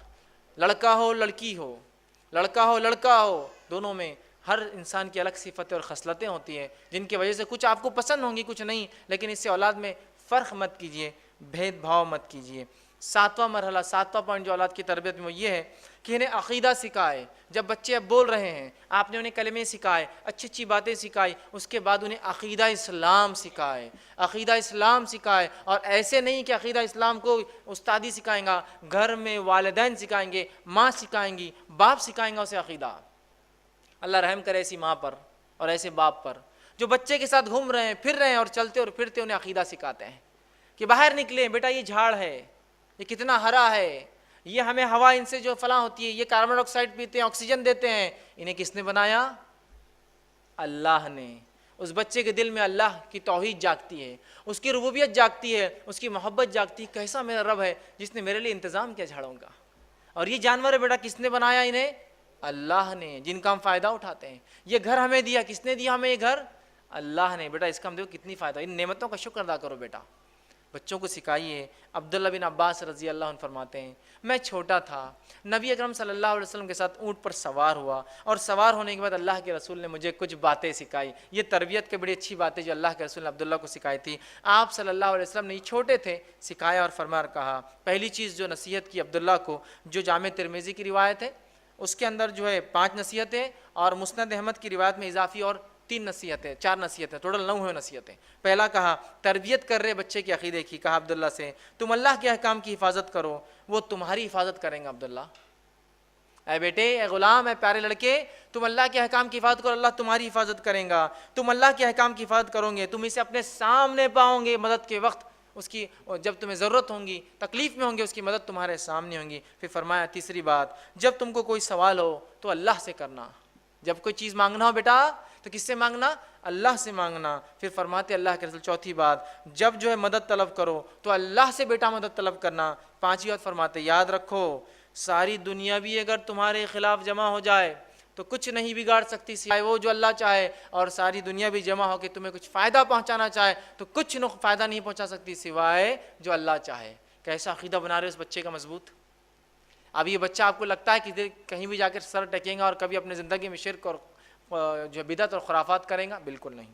اسی طرح مسند احمد میں اور آگے نصیحتیں 4 اور اضافی ہے۔ چھٹی بات جو اس روایت میں آتی وہ یہ ہے، خوشحالی میں اس کی طرف رجوع کرنا اے بچے، تو پریشان حالی میں اللہ تمہیں کبھی فراموش نہیں کرے گا۔ خوشحالی میں یاد رکھنا تم اللہ کو، وہ تمہیں جو ہے کبھی فراموش جو ہے تنگ دستی میں نہیں کریں گا۔ آگے 7ویں نصیحت کرتے یاد رکھو جو چیز تمہیں نہیں ملی اے بیٹا، اے بچے، تو تمہیں نہیں مل سکتی تھی، اور جو تمہیں مل گیا تم سے وہ کوئی نہیں چھین سکتا ہے۔ کیا پیاری تربیت دے رہے اس بچے کو۔ پھر آگے فرماتے اللہ کے رسول اور کہتے ہیں یاد رکھو اللہ کی مدد صبر سے وابستہ ہے۔ بچے کو اللہ کی مدد صبر سے وابستہ ہے، کوشش تکلیف کے ساتھ ہے، پھر فرماتے ہیں آسانی تنگی کے ساتھ ہوتی ہے۔ کتنی پیاری پیاری نصیحتیں اس بچے کو عقیدے کے طور پہ نبی اکرم صلی اللہ علیہ وسلم سکھا رہے ہیں۔ ٹھیک ہے، 8واں پوائنٹ جو اولاد کی تربیت میں ہم یاد رکھیں گے وہ یہ ہے، بچے کی تربیت میں ماں کا کردار۔ بچے کی تربیت میں ماں کا کردار۔ اب آپ کہیں گے باپ کا کردار کہاں گیا؟ باپ کا کردار آ رہا ہے، باپ کا کردار آ رہا ہے، لیکن پہلے ماں کا کیوں رکھا میں نے؟ پہلے کیوں رکھا؟ اس لیے کہ ماں اولاد کی تربیت کے لیے اصل ذمہ دار ہے۔ باپ بھی ہے لیکن ماں اصل ہے۔ آپ کہیں گے وہ کیسے؟ ابو داؤد کی روایت، ایک شخص آ کر کہتا ہے اللہ کے رسول صلی اللہ علیہ وسلم میرے ماں باپ میں سے میری خدمت کا پہلا حقدار کون ہے؟ کہا ماں۔ دوسرا حقدار کون ہے؟ تو کہا ماں۔ کہا تیسرا حقدار کون ہے 3rd لیول پر؟ تو کہا ماں۔ کہا چوتھا حقدار کون ہے؟ تو کہا تیرا باپ، تمہارے والد۔ والد کا رینکنگ کیا آئی؟ 4th۔ اگر اس اعتبار سے دیکھا جائے تو gold medal goes to father, gold medal گیا باپ کو، جو معاف کرنا ماں کو، سلور میڈل گیا ماں کو، برونز میڈل گیا ماں کو، اور باپ کو صرف پارٹیسپیشن پرائز ملا صرف 4th لیول پر آتا ہے وہ۔ جب اسلام ماں کو یہ درجہ دے رہا ہے تو کچھ وجہ ہوں گی نا اس کے پیچھے۔ اگر آپ کو ایک پوزیشن اور پوسٹ دی جاتی سماج میں تو کیا آپ ناکارہ نااہل کام نہ کرنے کی وجہ سے دی جاتی ہے یا کام کی وجہ سے دی جاتی ہے؟ اسلام نے عورت کو ماں کا جو مقام دیا ہے وہ اس لیے اتنا اونچا ہے کہ اس کا مقام، اس کی اہمیت اور اس کی تربیت سب سے اول ہے، اس لیے اس کا اہم ہے۔ اور اسی لیے اسلام نے عورتوں کو کام سے اور تجارت سے دور رکھا، اس لیے کہ ان کو سب سے امپورٹنٹ ورک کرنا ہے سماج کا، لڑکے اور لڑکیوں کی تربیت کرنا ہے۔ سمجھ رہے آپ؟ اسی لیے ان کو گھر میں رکھا، ذمہ داریاں دی کمائی کی، چونکہ اسلام جانتا ہے بہت اہم کام کرنا ہے عورتوں کو۔ ٹھیک ہے، تو ماں کا پہلے کردار ہے، اور یاد رکھیے ماں کا کردار اتنا اہم اور اصل ہے کہ اولاد باپ کے مقابلے میں ماں کے عقیدے پر ہوتی ہے۔ اولاد باپ کے مقابلے میں ماں کی عقیدت پر ہوتی ہے، یاد رکھیے۔ سمجھ رہا ہے بات کو؟ یہ لوگ غور سے سنیں جو دینداری کو نہیں دیکھے خوبصورتی کو ترجیح دیتے ہیں۔ اولاد باپ کے مقابلے میں ماں کے عقیدے پر ہوتی ہے، مطلب اولاد ماں کی بات زیادہ سنتی ہے باپ کے مقابلے میں۔ اگر باپ کہے کہ اس گھر میں آج اس دن یہ چیز نہیں ہوں گی، وہ قائل نہیں اس چیز کا، وہ کہے کہ چلا جائے تو وہ عورت بچوں کو بولتی بیٹا ابو آئے نا شام میں نہیں بولنا، وہ سب کرتی ہے۔ جب شام میں ابو آتے آج کچھ ہوا تو نہیں، بچے بولتے ابو کچھ بھی نہیں ہوا آج۔ بیوی بولتی نہیں آپ نے نہیں بولے بات میں کیسا کر سکتی کوئی چیز۔ بچے سپورٹ کس کو کرتے ہیں؟ ماں کو۔ اب ماں دیندار ہے، باپ کتنا بھی بے دین ہو تو ماں بچوں کو تربیت یافتہ کر دیں گی؟ سمجھ رہے آپ بات کو؟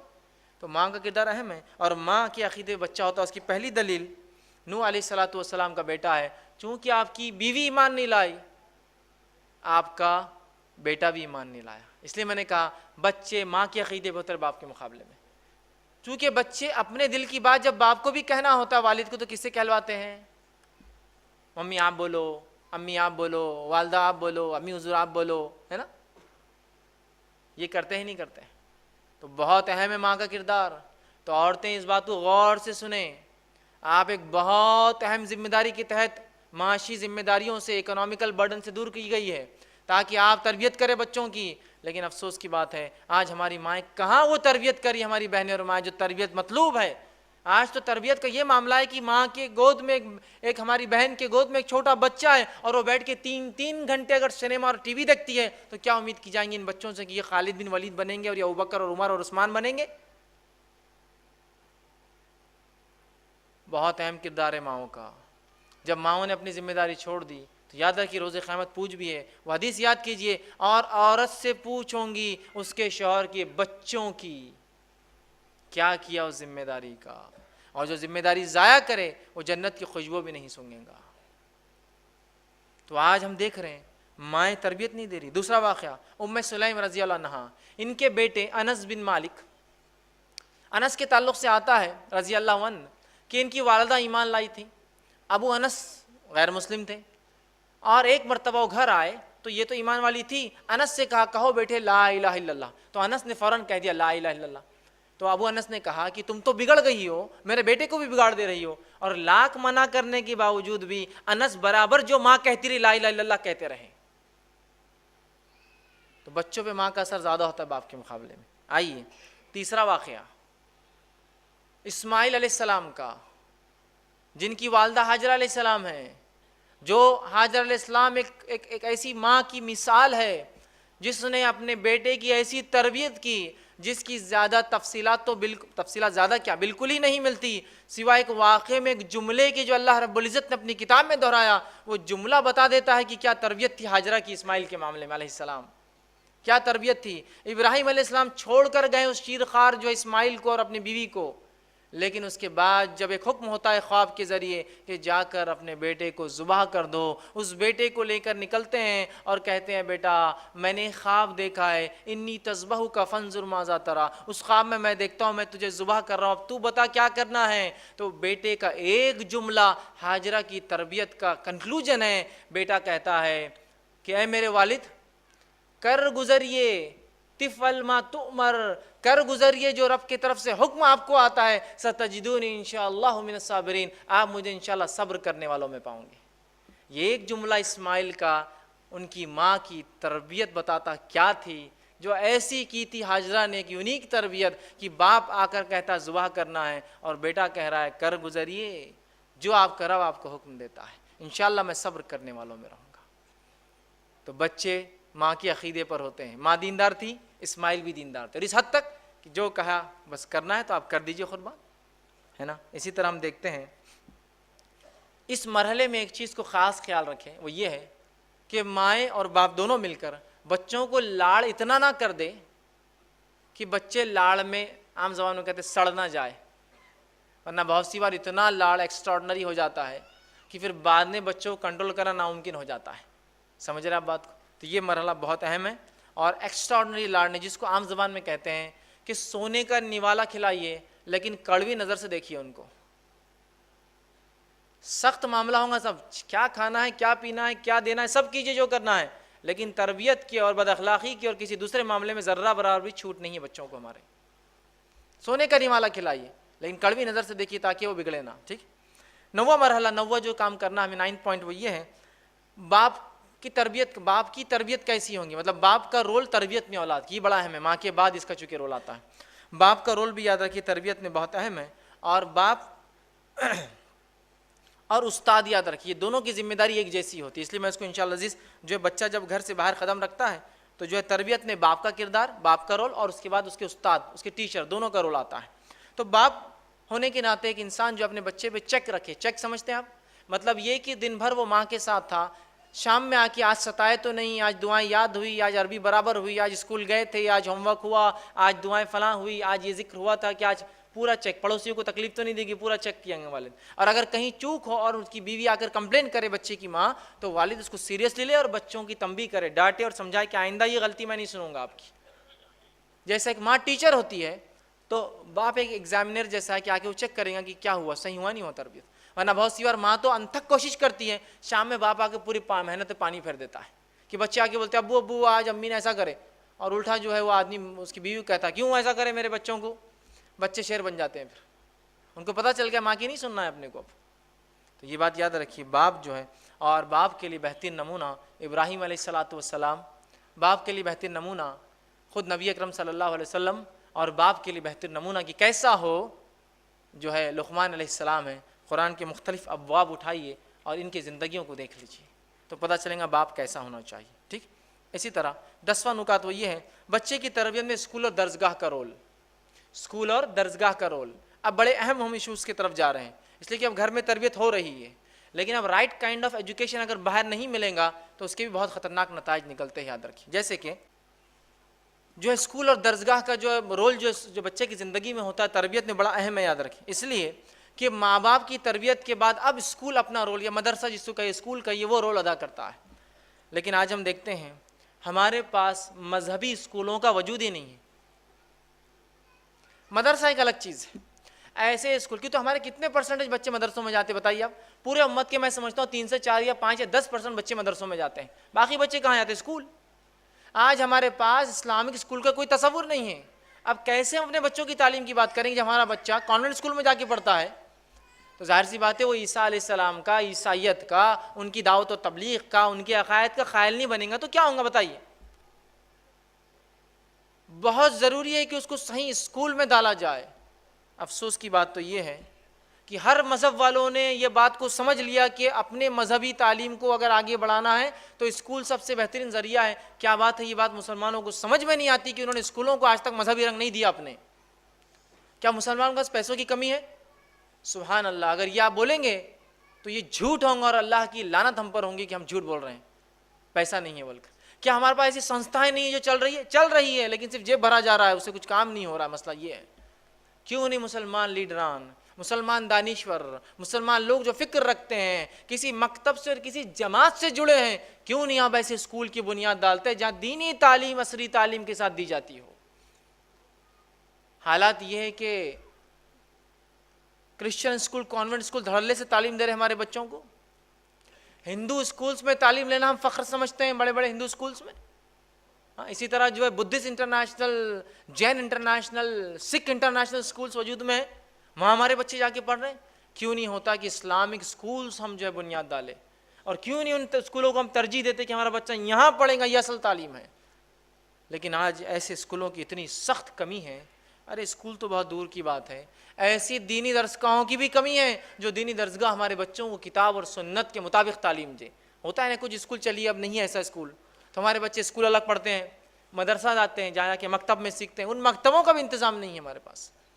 اور اگر ایسے اسلامک اسکول نہیں ہے تو انہیں ڈالیے, اور اگر نہیں ہو سکتا تو اپنے بچے کو بہت طے کر کے ایسے سیکولر اسکولس میں ڈالیے جہاں مذہب کی کوئی چھاپ نہ ہو, ورنہ پتہ نہیں وہ کون کون سے مذہب کے بچپن سے قائل ہو جائیں گے. یاد رکھیے بچے بڑے اثر لیتے ہیں چیزوں کا.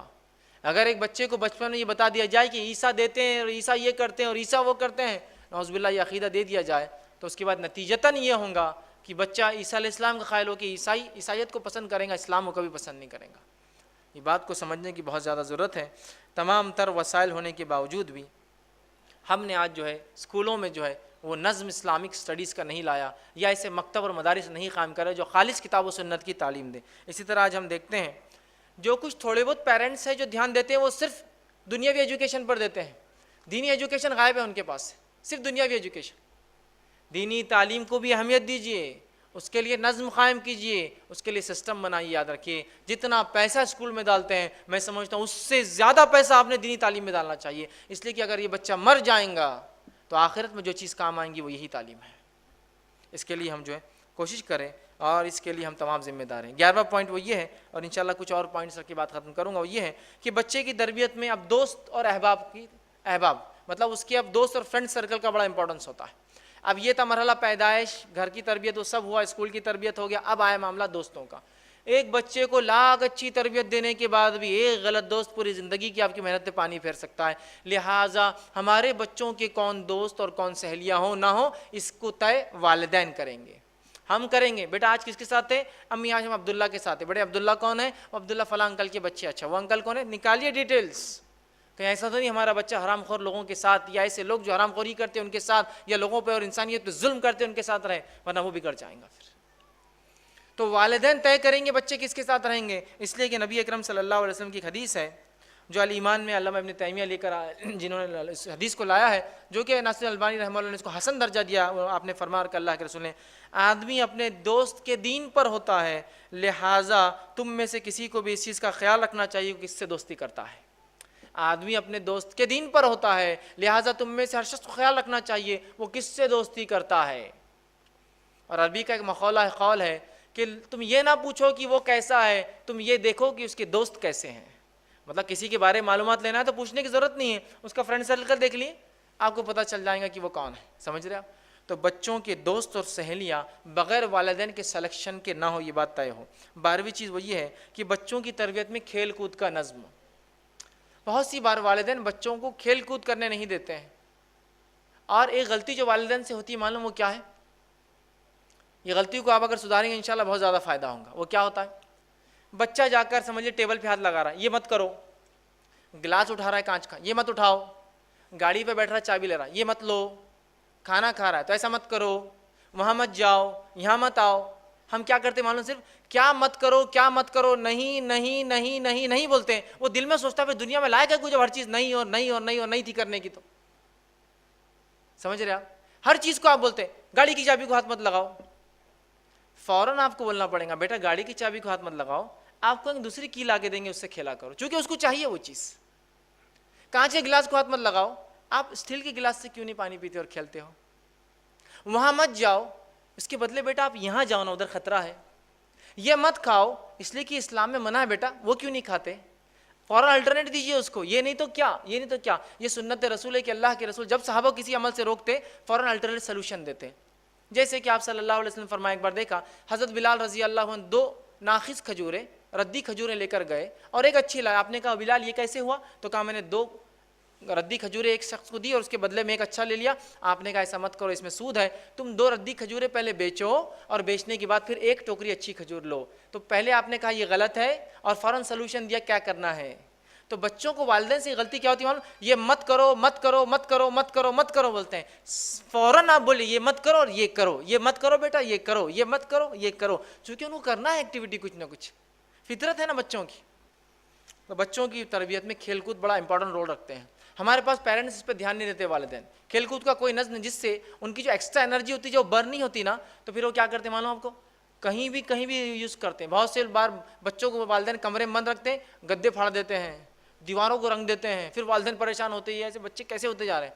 آپ ان کو کھیلنے لگا رہے، ان کے اس جوش اور توانائی کو ختم کیجیے ڈیلی جو ڈیولپ ہوتی ہے۔ چلیے آج کھیلنا ہے، آج گارڈننگ کریں گے بیٹا، آج سنڈے چلو، آج کھودنا ہے، پلانٹیشن کرنا ہے اپنے کو، آج یہاں جانا ہے، آج مدد کرنا ہے، سوشل سروس کا کام ہے اپنا۔ چھوٹا بھی ہے تو ساتھ لے جائیے اس کو، بچے سیکھتے ہیں۔ آپ کا بزنس ہے، آپ کوئی چیز جما رہے، چلو بیٹا آج جمانے کے لیے میرے ساتھ رہوں گے، اس کی اس ایکسٹرا انرجی کو یوز کیجیے، اس کو رائٹ کائنڈ آف گیمز میں ڈالیے، ایسے کھیل جو اس کے جسم کو نشو و نما دیتے ہیں۔ وہ فالتو قسم کے گیم نہیں جس کے اندر اس کا دن اور زندگی برباد ہو رہی ہے۔ اچھے کھیل یاد رکھیے، اچھی چیزیں یاد رکھے جو ضروری ہے ایک انسان کے لیے، ان کھیلوں کی طرف، ان چیزوں کی طرف جو متوجہ کرے اور ان کو رائٹ کائنڈ آف سپورٹس کے اندر ڈالے، اور جس سے ان کے جسم کی توانائی، طاقت، قوت ڈیولپ ہو۔ اسی طرح جو ہے 13 پوائنٹ وہ یہ ہے کہ بچوں کے درمیان انعامی مقابلے رکھیے۔ انعامی مقابلے سمجھتے آپ؟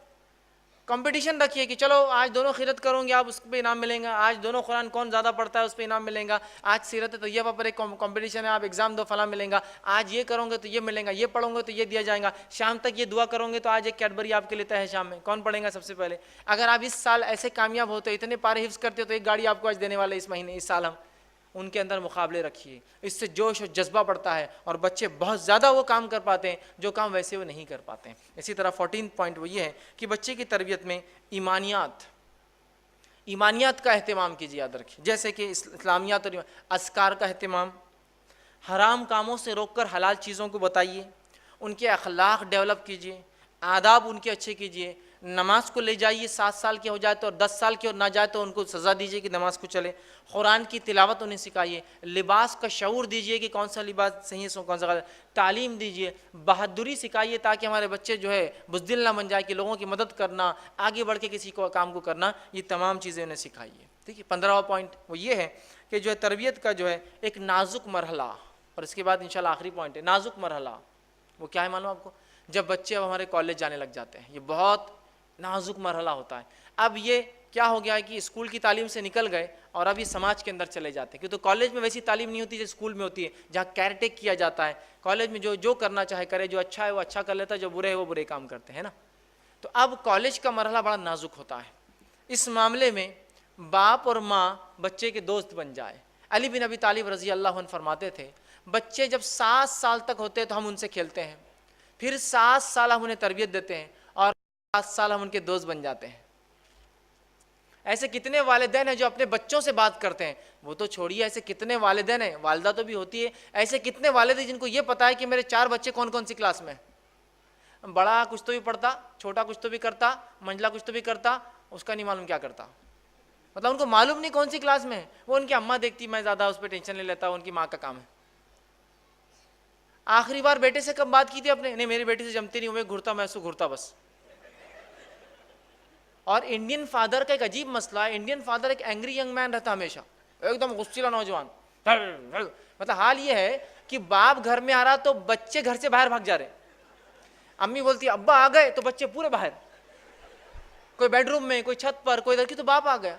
ہونا تو یہ چاہیے تھا کہ باپ آنے کے بعد اعلان ہو کہ باپ آ گیا تو بچے باپ کی طرف آئیے، باپ سے دور بھاگتے ہیں، چونکہ ہمارا جو باپ ہوتا ہے اینگری ینگ مین، پورے گھر باس کا غصہ، سڑک کا غصہ، ٹریفک کا غصہ، گاڑی کے خراب ہونے کا غصہ بیوی اور بچوں پہ نکالتا ہے آخر۔ اب جب وہ ریلیشن ڈیولپ نہیں ہوں گے تو کالج میں جب بچے جاتے ہیں تو ان میں جذبات چھلکتے ہیں، ان جذبات کو کس سے وہ شیئر کرے؟ پھر جب آپ ان کے دوست نہیں ہوتے ہیں تو وہ غلط دوست اور صحبت میں پڑ جاتے ہیں۔ تو ماں دوست بن جائے ان کی، باپ دوست بن جائے کہ بھائی کیا چل رہا ہے کالج میں، اب سب ٹھیک تو چل رہا ہے نا، کوئی مسئلے مسائل ہو تو ہم سے ڈسکس کیا کرو یار، دوست بن جائیے ان کے، تب ہم دیکھیں گے یہ تمام جو غلطیاں ان سے ہو رہی نوجوان سے بچ جائیں گے، کیونکہ ان کا فادر گائیڈ کر رہا ہے ان کو، دنیا دیکھ چکا ہے ان کا باپ، پوری ان کی ماں دنیا دیکھ چکی ہے، وہ گائیڈ کر رہی ہیں۔ یہ بڑی اہم چیز ہے، اور یاد رکھیے ان کو جو ہے اس بات کو سمجھائے، اور خاص طور سے اس بات کا دھیان دیں کہ جب آپ کے بچے کالج میں جائیں ان کو محبت کی حقیقت کیا ہے شرعی اعتبار سے ضرور سکھائیے آپ، ورنہ عشق مزاجیوں کے چکر میں بچے اپنی زندگیاں برباد کرتے ہیں۔ محبت کی کیا حقیقت ہے شریعت کے مطابق، یہ بڑی اہم چیز ہے، کہ تو محبت ایک ایسا جذبہ انسانی نفس میں جو راسخ وہ نکل نہیں سکتا ہے، شریعت اس کو کنٹرول کرتی ہے صرف۔ وہ بتائیے بیٹا کیا جائز اور کیا ناجائز ہے، کیا کرنا اور کیا نہیں کرنا ہے، اور فاسد محبت سے آپ کو اپنے آپ کو بچانا ہے ان کالجز میں اور اس چیز میں جا کے، اس کی تربیت انہیں دیجیے۔ اور 16واں اور آخری پوائنٹ جو ان کی تربیت کے اندر بڑا اہم رول ادا کرتا ہے وہ یہ ہے، اب کالج جا رہے ہیں، بڑے ہو چکے ہیں، بالغ ہو چکے ہیں، جتنے جلدی ہو سکے ان کا نکاح کر دیجیے، جتنے جلدی ہو سکے نکاح کر دیجئے۔ نکاح کرنے کے لیے وہاں پر 100 بہانے، نہیں ابھی وہ پڑھ رہے ہیں، تو پڑھ رہے تو کون خرچہ برداشت کر رہا ہے ان کا؟ آپ ہی کر رہے ہیں نا۔ لڑکی پڑھ رہی ہے تو کون خرچہ برداشت کر رہا ہے اس کی شادی ہونے تک؟ آپ ہی کر رہے ہیں نا۔ تو شادی کرنے میں کیا جاتا ہے؟ شادی ہونے سے ایک بوجھ آ جائے گا، وہ اچھے محنت کریں گا۔ یاد رکھیے نکاح نہیں ہونے سے جو برائیاں پھیلتی ہیں نا تو وہ کنٹرول نہیں کی جا سکتی، چونکہ انسانی فطرت ہے کچھ چیزیں، اور فطرت تو ختم نہیں کیا جا سکتا۔ تو جتنے جلدی ہو سکے نکاح کر دے۔ باپ اس اللہ رب العزت اس باپ پر رحم کرے جو اپنے بچے کا نکاح صرف یہ سوچ کر جلدی کرتا ہے کہ میرا بچہ جو کسی شر اور فتنے میں نہ پھنس جائے نکاح نہیں ہونے کی وجہ سے۔ یہ زمانہ جو حالات جو ہے بہت برے جا رہے ہیں، یاد رکھیے۔ یہ زمانے میں ہم دیکھ رہے ہیں لوگ اتنے قسم کے برائیوں میں جو پھنس چکے ہیں صرف اس وجہ سے کہ نکاح نہیں ہوتا ہے۔ تو والدین دھیان دیں اور جلد سے جلد نکاح کر دے۔ اب میں نے بات نکاح سے شروع کی تھی، پھر لا کے میں نے بات نکاح پہ ختم کر دی ہے۔ اب پھر وہی مرحلہ نکاح، دیندار لڑکی، اور پھر وہ پوائنٹس پورے گول چلیں گے۔ یہ سائیکل بن گئی پھر سے آ کر کہ نکاح آ گئے، نکاح کے بعد پھر وہی تربیت، وہ سب آئیں گے، پھر نکاح کا معاملہ آئیں گا۔ تو نکاح کر دیں تاکہ پھر اب یہ سائیکل پھر چلیں گی، اور ایک نسل کے بعد دوسری نسل دنیا میں آئیں گی جو اللہ کی عبادت کریں گی۔ تو لہٰذا یہ بے انتہا ضروری ہے کہ ہم اس بات کو سمجھیں، اولاد کی جو ہے صحیح تربیت کریں۔ ایک آخری جو ایک پوائنٹ ہے، پوائنٹ نہیں وہ ایک سوال ہے جو والدین کرتے ہیں، اس کا جواب دے کے بات ختم کروں گا۔ ہم لاکھ کوشش کرنے کے بعد بھی ہمارے بچے سدھرتے نہیں۔ ہم نے لاکھ عربی کی، ٹیوشن کی، اسکول کیا، کالج گیا، پیسہ خرچ کیا، پھر بھی بچے نہیں سدھرتے۔ وجہ کیا ہے؟ اس کی بڑی ایک اہم وجہ ہے، اس وجہ کو رکھ کے اپنی بات ختم کروں گا۔ بڑی عام اور بڑی اہم وجہ ہے۔ اگر اس وجہ کو آپ نے آج ختم کر دیا، اس چیز کو آج ختم کر دیا، تو آج ہمارے گھروں کی آدھی تربیت تو ہو جائیں گی۔ میں اگر آپ سے کوشچن کروں کہ ایک ہاؤس ہے پانی کا، اس کے اندر صاف پانی بھرنا ہے آپ کو، اور اس ہاؤس میں ایک سوراخ میں سے گندا نالی کا پانی آتا ہے، تو کتنی دیر میں اس ہاؤس میں صاف پانی بھرا جائے گا؟ آپ کہیں گے زندگی بھر بھی نہیں بھرا جائے گا، چونکہ صاف پانی آتا، گندا پانی آتا، صاف پانی آتا، گندا پانی۔ عقل مند انسان وہ ہے جو پہلے گندے پانی کے راستے کو بند کرے، پھر صاف پانی اس میں بھرے، ہے نہیں ہے؟ تو یہ بگاڑ، اخلاقی بگاڑ، سماجی بگاڑ، یہ بگاڑ، وہ بگاڑ، ان کی تربیت کا بگاڑ کیوں آ رہا ہے؟ اس کی وجہ کیا ہے؟ ریزن کیا ہے؟ وہ ریزن رکھ رہا ہوں آپ کے سامنے۔ ریزن ہے کیا ہے معلوم آپ کو؟ اور اگر آپ آج آپ نے اس ریزن کو روک دیا، اس عمل کو چھوڑ دیا، اپنے گھروں کی آدھی اصلاح ہو جائیں گی، اولاد کی آدھے زیادہ برائیاں ختم ہو جائیں گی، اور وہ تربیت کا یا وہ چیز ہے جس کے لیے صرف آپ کو کیا چاہیے معلوم؟ ہمت چاہیے، تھوڑی سی ہمت۔ مردوں کو کہہ رہا ہوں، عورتوں کو تو ہمت کی بھی ضرورت نہیں ہے، عورت آج بند کر سکتی ہے، مردوں کو ہمت لگتی ہے تھوڑی سی۔ کیوں؟ کیا ہوتا ہے؟ جب میں بتاؤں گا تو آپ کو سمجھ میں آئے گا۔ صرف آپ کو جا کر اپنے کیبل چینل کو بند کر دینا ہے، آدھی اصلاح اور آدھی بگاڑ آج ختم ہو جاتا ہے، ابھی آج رات سے ختم ہو جائیں گے انشاءاللہ۔ آپ لاکھ عربی پڑھائیے، لاکھ ٹیوشن لگائیے، لاکھ روپیہ خرچ کیجئے، لیکن ٹی وی پہ گھنٹوں بیٹھ کے جب برائی دیکھیں گے تو کیا آپ سمجھتے ہیں کیا وہ اچھائی کریں گے؟ پھر آج ہو جائیں گے۔ میں نے مردوں سے کیوں کہا کہ مردوں کی ہمت لگتی ہے؟ اس لیے کہ بہت سے مرد جوش میں آ جاتا ہے، آج بند کر دیتا ہوں، پھر جا کے بولتا بیگم بند کر دوں کیا؟ بیگم بولتی ہے تم رہیں گے یا ٹی وی رہیں گی، کیا کرنا ہے؟ تو بولتا اچھا ٹھیک ہے رہنے دو، ٹی وی رہنے دو، ٹھیک میں جا رہا ہوں۔ ہوتا ہے نا؟ ہوتا ہے، یہ مجھے پتا ہے، بغیر بیوی سے پوچھے کہ نہیں بند کر سکتے آپ۔ اس لیے میں نے کہا آپ کو ہمت لگے گی۔ عورتوں کو کیا کرنا ہے معلوم؟ صرف جا کے بولنا ہے آج سے ٹی وی نہیں چلیں گی۔ اگر اس کا شوہر بولا کیوں؟ اگر تم ٹی وی دیکھتے روم میں نہیں آتا، بولتا اچھا نہیں ٹھیک ہے ٹی وی بند، میں لے آ کے پھینک دیتا ہوں اس کو باہر، روم میں آنا بند مت کرو، لیکن ہے نا؟ تو عورتیں آج کر سکتی ہے اصلاح، لیکن کیا ہے ہم لوگ یہ تو سنتے ہیں، 1000 لیکچرز، 1000 بیانات سب ہوتے ہیں، پریکٹیکل عمل کرنا ہم سے نہیں ہوتا ہے، تو پھر پچھتاوا تو اور 1 سال بعد ایک لیکچر ہوں گا، 6 مہینے بعد یہی تربیت پہ، پھر اور یہ ہوں گا، پھر اور 10 سال بعد بھی یہ ہوں گا، کچھ نہیں ہوگا۔ اقدامات، فوراً سٹیپس لیجیے۔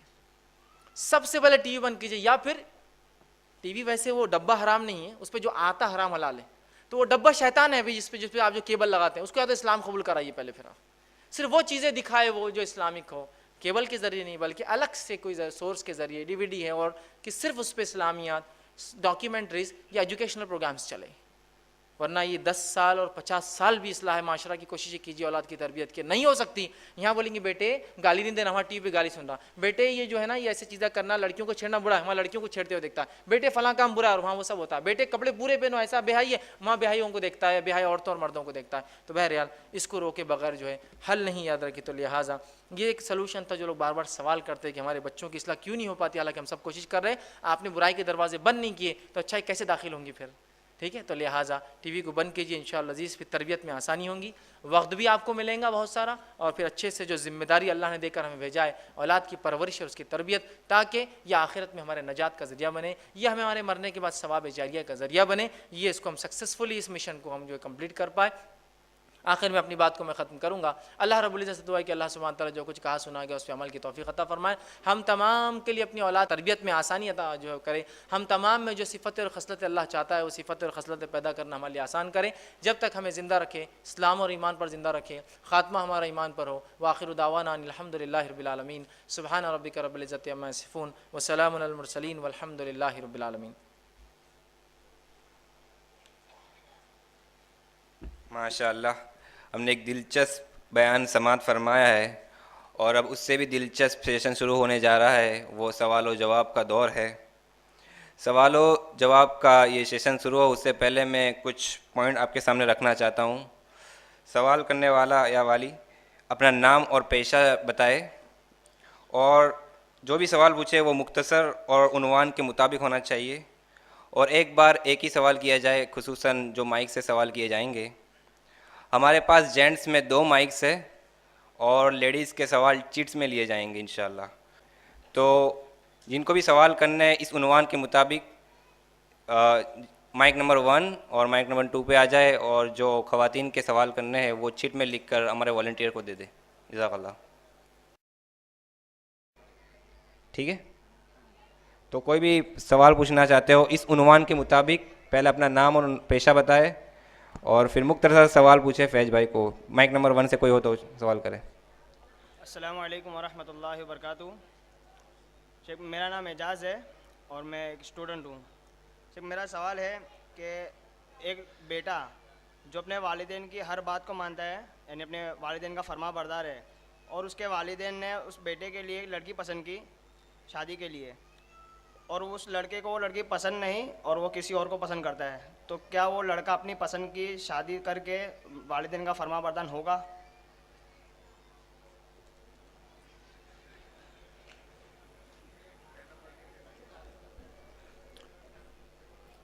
بسم اللہ الرحمن الرحیم. الحمد للہ رب العالمین والصلاة والسلام علی خاتم النبیین والمرسلین. رب اشرح لی صدری ویسر لی امری واحلل عقدۃ من لسانی یفقہوا قولی. بہرحال بھائی نے ایک سوال کیا کہ ایک والدین مطلب والد ہے جس نے ایک بچے کے لیے کوئی لڑکی پسند کی, لیکن اس لڑکے کو وہ لڑکی پسند نہیں ہے, اسے کوئی دوسری لڑکی سے نکاح کرنا ہے, تو کیا وہ دوسری لڑکی سے نکاح کر کے والدین کا فرمانبردار بنے گا؟ تو دیکھیے سب سے پہلی چیز تو یہ کہ نکاح کے اندر 4 شرائط ہیں, 4 کنڈیشنز ہوتے ہیں. ایک تو مہر طے ہو, ٹھیک ہے, 2 گواہ ہو, ٹھیک ہے, ولی راضی ہو, اور ایجاب القبول ہو, مطلب لڑکے کو لڑکی پسند ہو, لڑکی کو لڑکا پسند ہو. تو لہٰذا اگر لڑکے کو لڑکی پسند نہیں ہے تو یہ نکاح ہو نہیں سکتا ہے, ٹھیک. تو وہ لڑکا انتظار کرے, چونکہ والدین کی نافرمانی بھی اسے نہیں کرنا ہے, اپنے والد کو نافرمان مطلب ان کی ناراضگی بھی نہیں لینا ہے, اور ظاہر سی بات ہے کسی ایسی لڑکی سے نکاح کر کے جسے وہ پسند نہیں کرتا ہے وہ ساتھ رہ بھی نہیں سکتا ہے. تو لہٰذا اس مسئلے میں وہ انتظار کرے اور اپنے والد کو منائے. ضد کر کے ان کے خلاف جا کر نکاح کرنا بہرحال یہ درست اور پسندیدہ نہیں ہے, اس لیے کہ ایک رشتے کے لیے ایک ایسا رشتہ کھو دینا جس کی خدمت کر کے انسان جنت میں جا سکتا ہے نا. حدیث کے الفاظ واضح ہے کہ لعنت ہے, خرابی ہے, بربادی, ہلاکت ہے اس شخص کے لیے جس کو بڑھاپے کی حالت میں دونوں میں سے کوئی والدین میں سے دونوں یا دونوں میں سے کوئی ایک ملے اور ان کی خدمت کر کے مغفرت نہ کرا سکے. اور ظاہر سی بات ہے جب وہ ناراض ہو جائیں گے آپ سے تو آپ سے دور ہو جائیں گے یا آپ کو دور کر دیں گے تو خدمت کا موقع چلا جائیں گا. تو میں یہ کہوں گا لڑکا انتظار کرے, انتظار کر کے اپنے والد کو منائے, اور ظاہر سی بات ہے والدین اپنے بچوں کی نہیں مانیں گے تو کس کی مانیں گے, لیکن یہ بات دین کی بنیاد پر ہو, یہ نہیں کہ آپ کسی دنیا کی بنیاد پر یہ کر رہے ہو کہ جو والد نے چنی وہ اتنی دیندار نہیں ہے, آپ کو جو پسند ہے وہ زیادہ دیندار ہے, ایسا کچھ ہو سکتا ہے. تو بہرحال بیٹھ کر بات کریں اور اس کا حل نکالیں, لیکن یہ میں قطعاً نہیں کہوں گا کہ چونکہ لڑکے کو ولی کی ضرورت نہیں وہ نکاح کر لے, بلکہ نکاح کرنے سے وہ ایک بہت بڑا رشتہ کھو دیتا ہے اپنے ہاتھ سے اور بہت زیادہ مشکلات اپنے نفس پہ لے لیتا ہے. تو لہٰذا وہ منائے اور انتظار کرے اس کے لیے. جی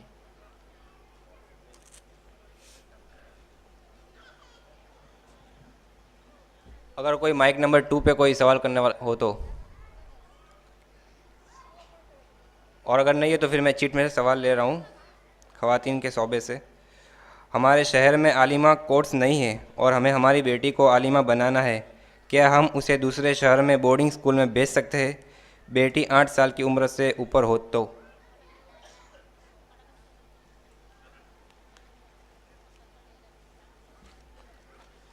بہرحال کسی نے جو ہے اس تعلق سے سوال کیا کہ تربیت کا جو معاملہ ہے اور بچوں کو جو دینی علم کا معاملہ ہے, تو ان کی بچی ہے جس کو وہ دینی علم سکھانا چاہتے ہیں, اور یہ جو ہے کہ اہم چیز ہے یاد رکھیں, اس لیے کہ اگر عورتیں علم حاصل نہیں کریں گی, عالمہ نہ ہوں گی, تو پھر بہت سارے مخصوص ان کے مسائل ہوتے ہیں جس کے اندر ضرورت ہے کہ عورتیں ہی بات کریں, وہ نہیں ہو پائیں گے. تو کیا بچی کو چونکہ یہاں کوئی مدرسہ نہیں ہے تو کیا دوسری جگہ بھیجا جا سکتا ہے؟ تو شرعی ضرورتوں کے تحت علماء نے کچھ حد تک اس کا جواز دیا ہے. عمومی شکل میں تو عورت سفر نہیں کر سکتی بغیر محرم کے, لیکن شرعی ضرورتوں کے تحت جہاں مجبوریاں ہوں, اس لیے کہ اگر مکمل طور سے نہیں بھیجا جائیں گا تو ظاہر سی بات ہے کہ جو ہے ایک شعبہ پورا خواتین کا علم سے محروم رہ جائیں گا, ٹھیک ہے.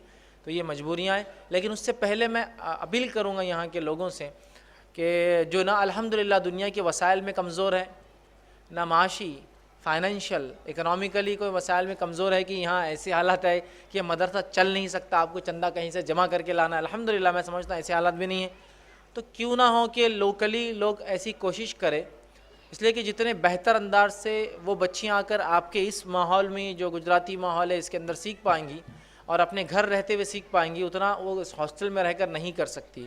لیکن بہرحال وہ مجبوری کی شکل اور صورت ہے, اور علماء نے اس کا جواز دیا کہ مجبوراً چونکہ مکمل دین کا علم اگر حاصل نہیں کریں گے اور تو ایک شعبہ عالماؤں کا ختم ہو جائیں گا تو اس کا نقصان ہے, تو لہٰذا وہ ایک مجبوری کی شکل ہے. پھر اس بچی کو آپ ایک صحیح کتاب و سنت کی جہاں تعلیم دی جاتی ہے ایسے مدرسے کا پہلے انتخاب کریں اور پھر وہاں جو ہے اس کو بہرحال انشاءاللہ عزیز آپ ڈال سکتے ہیں.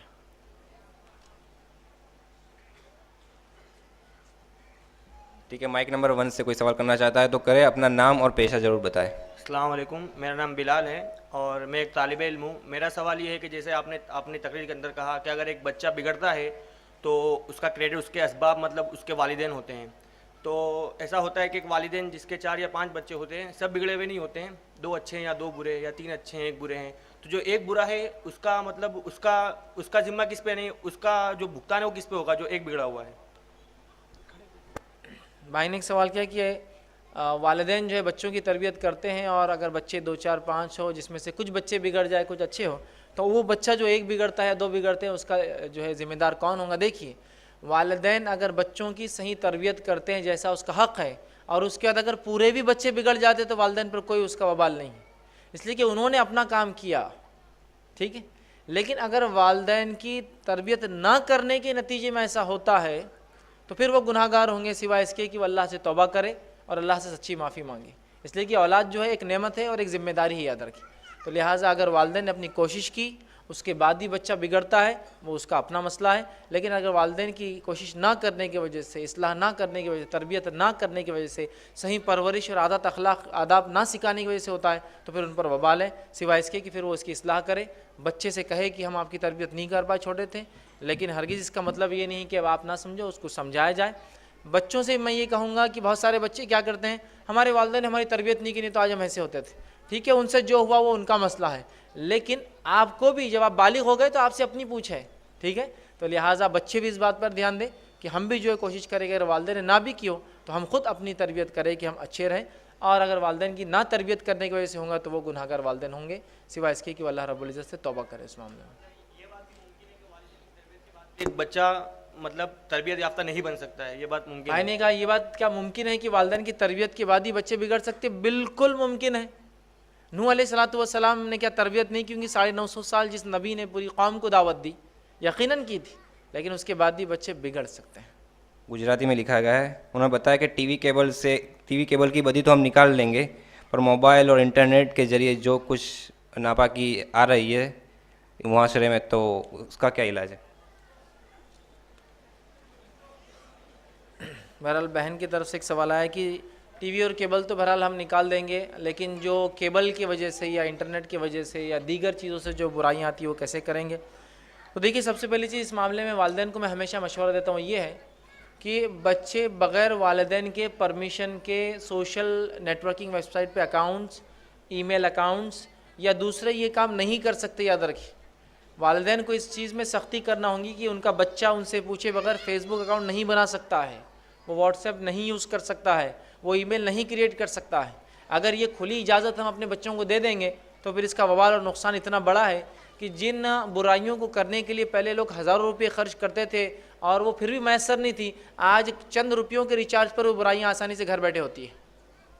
تو لہٰذا والدین سمجھ لیجئے مثال کے طور پر اپنے لڑکے اور لڑکی کو اگر ہینڈ سیٹ دلاتے ہیں وہ طے کریں گے وہ ہینڈ سیٹ کون سا ہوگا اور اس میں وہ کیا چلائیں گا, کیا اس کو یہ اختیار ہوگا کہ وہ انٹرنیٹ یوز کرے یا نہیں کرے. آپ اس کو یہ مت سمجھیے کہ یا نوجوان یہ نہ سمجھے کہ ہم جو ہے یہ تو بالکل ایسا ہو جا رہا ہے کہ ہم جیے مطلب اس طرح سے بات ہو رہی نہیں. یاد رکھیے آپ چھوٹے ہوتے ہیں, آپ کو کچھ باتیں نہیں سمجھتی اس عمر میں, لیکن جب ایک زندگی کا حصہ گزر جاتا ہے تب انسان پچھتاتا ہے. اور یہاں اپنے سرپرستوں کی بڑوں کی بات سننا ضروری ہے.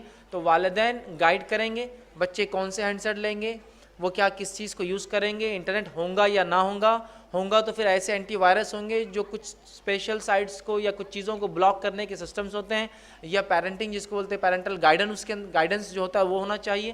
تو یہ تمام چیزیں ہوں گی. تو اگر ٹی وی کے علاوہ میڈیا آپ کے گھر آتا ہے تو اس پر بھی آپ کو اتنا ہی سخت کنٹرول رکھنا ہوگا جتنا ٹی وی میڈیا کے اوپر آپ کو جو ہے کنٹرول رکھنا ہے. مائک نمبر 1 سے کوئی سوال کرنا چاہتا ہو تو ٹھیک ہے, تو مائک نمبر 2 سے پھر سوال لیا جائے گا. مائک نمبر 2 سے کوئی سوال کرنا چاہتا ہو جینٹس نہیں ہے, ٹھیک ہے. تو پھر یہ چٹ میں سے ایک سوال لیا جائے گا فیمیل کی طرف سے کہ ہم دونوں گورنمنٹ ٹیچر ہے تو اس گجراتی ماحول میں ہم کس طرح سے دینی تربیت کر سکتے ہیں؟ کسی نے سوال کیا کہ جو ہے پیرنٹس والدین ٹیچر ہے تو اس ماحول میں وہ کیسے بچے کی تربیت کریں.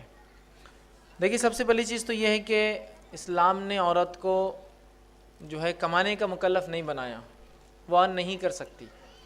اس کی ارننگ اگر کرتی ہے تو وہ حلال ہے، وہ ایک الگ چیز ہے، لیکن اس کو ارن نہیں کرنا، اس لیے کہ اس کا اصل کام اولاد کی تربیت ہے. لیکن میں جانتا ہوں سماج سوسائٹی کچھ مجبوریاں ہوتی ہیں، کچھ حالات ہوتے ہیں جس کے تحت انسان ایسے اقدام ایسی اسٹیپس اٹھاتا ہے. اس معاملے میں پھر والدین یاد رکھے کہ وہ کوشش کرے کہ ایسے اسکولس میں جاب کرے کہ ایٹ لیسٹ ایک پیرنٹ کم از کم گھر پر ہو. مثال کے طور پر والدہ صبح جاتی ہے، والد شام کے اسکول میں جاتے ہیں، کام کرتے ہیں. ٹھیک، ایسا نہیں ہے اگر دونوں ایک ساتھ جاتے ہیں تو پھر ایسے ٹائم پہ ان کا اسکول جو جب وہ ٹائم پہ اسکول میں آپ کا بچہ بھی جاتا ہو اور آپ بھی چلے جائیں، پھر وہ بھی واپس آتا ہو، آپ بھی واپس آئیں.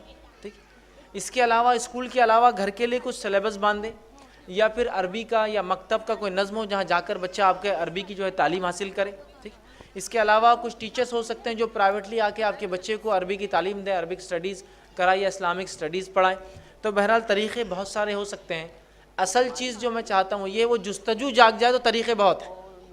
لوگوں نے ایسے ایسے راستے نکالے، الحمدللہ جس نے سوچا سمجھا اور کوشش کی کہ وہ راستے دیکھ کر کبھی کبھی عبرت حاصل ہوتی ہے کہ ماشاءاللہ لوگ اتنی مصروفیت میں بھی ایسے کام کر پاتے ہیں. میں ایک فیملی کی ایگزامپل دیتا ہوں.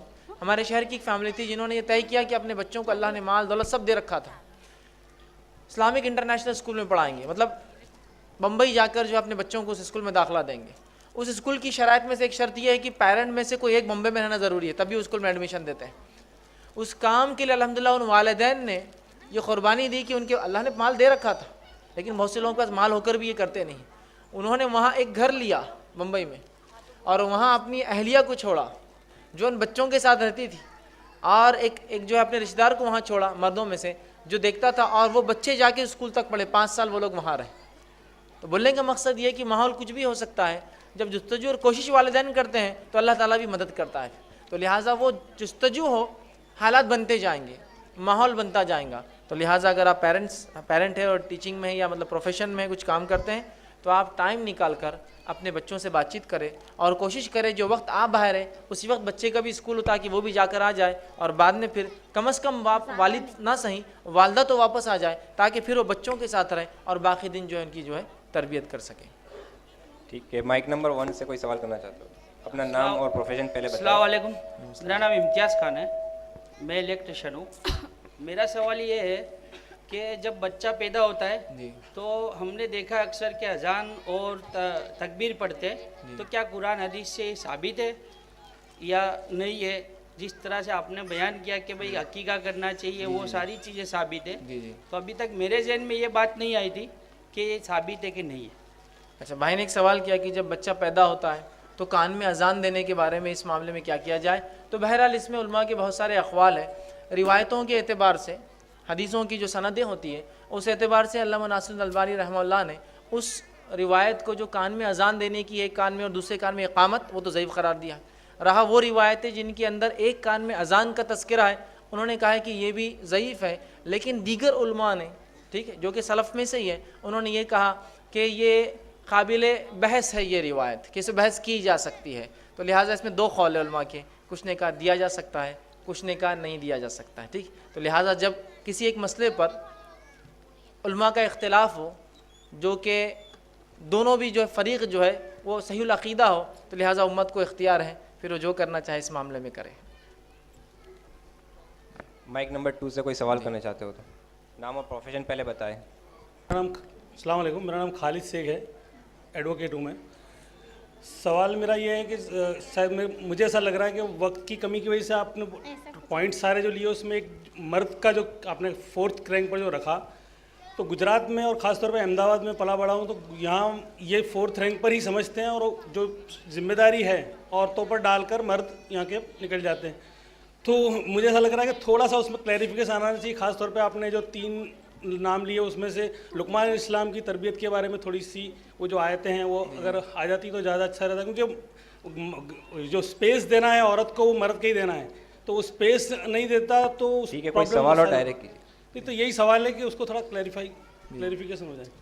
بھائی نے بہرحال سوال کیا کہ میں نے ماں کے تعلق سے کہا کہ 3 درجہ ہے تو اس کی ذمہ داری ہے. تو بہت سارے لوگ یہاں باپ یہ سمجھتے ہیں یا فادر یہ سمجھتا ہے کہ بچے کی ذمہ داری والدہ کی ہے اور وہ الگ ہو جاتا ہے.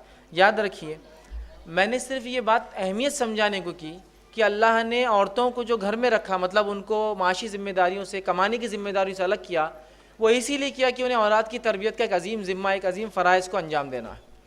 اور چونکہ والد جو ہوتا ہے مرد ہوتا ہے، وہ کمانے جاتا ہے تو وقت کم دے پاتا ہے، اس کا بھی ایک اہم رول ہے. اور میں نے ڈیفائن بھی کیا، جس طرح سے ایک ٹیچر ہے جو دن بھر پڑھائے گا، ایک انسپیکشن ہوتا ہے ہاتھ میں آ کے ٹیچر یا پرنسپل چیک کرتا ہے، تو یہی حیثیت سے ماں اور باپ کام کریں گے، والد اور والدہ کام کریں گے کہ ماں تربیت دیں گی اور باپ اس پر کڑی چیک اور نگرانی رکھیں گا کہ کیا ہو رہا ہے، جو باتیں سیکھی جا رہی امپلیمنٹ ہو رہی نہیں ہو رہی، آج کسی کو تکلیف تو نہیں دی گئی، آج فلاں چیز یاد کی گئی کیا، وہ تمام بہرحال تفصیلات ہیں.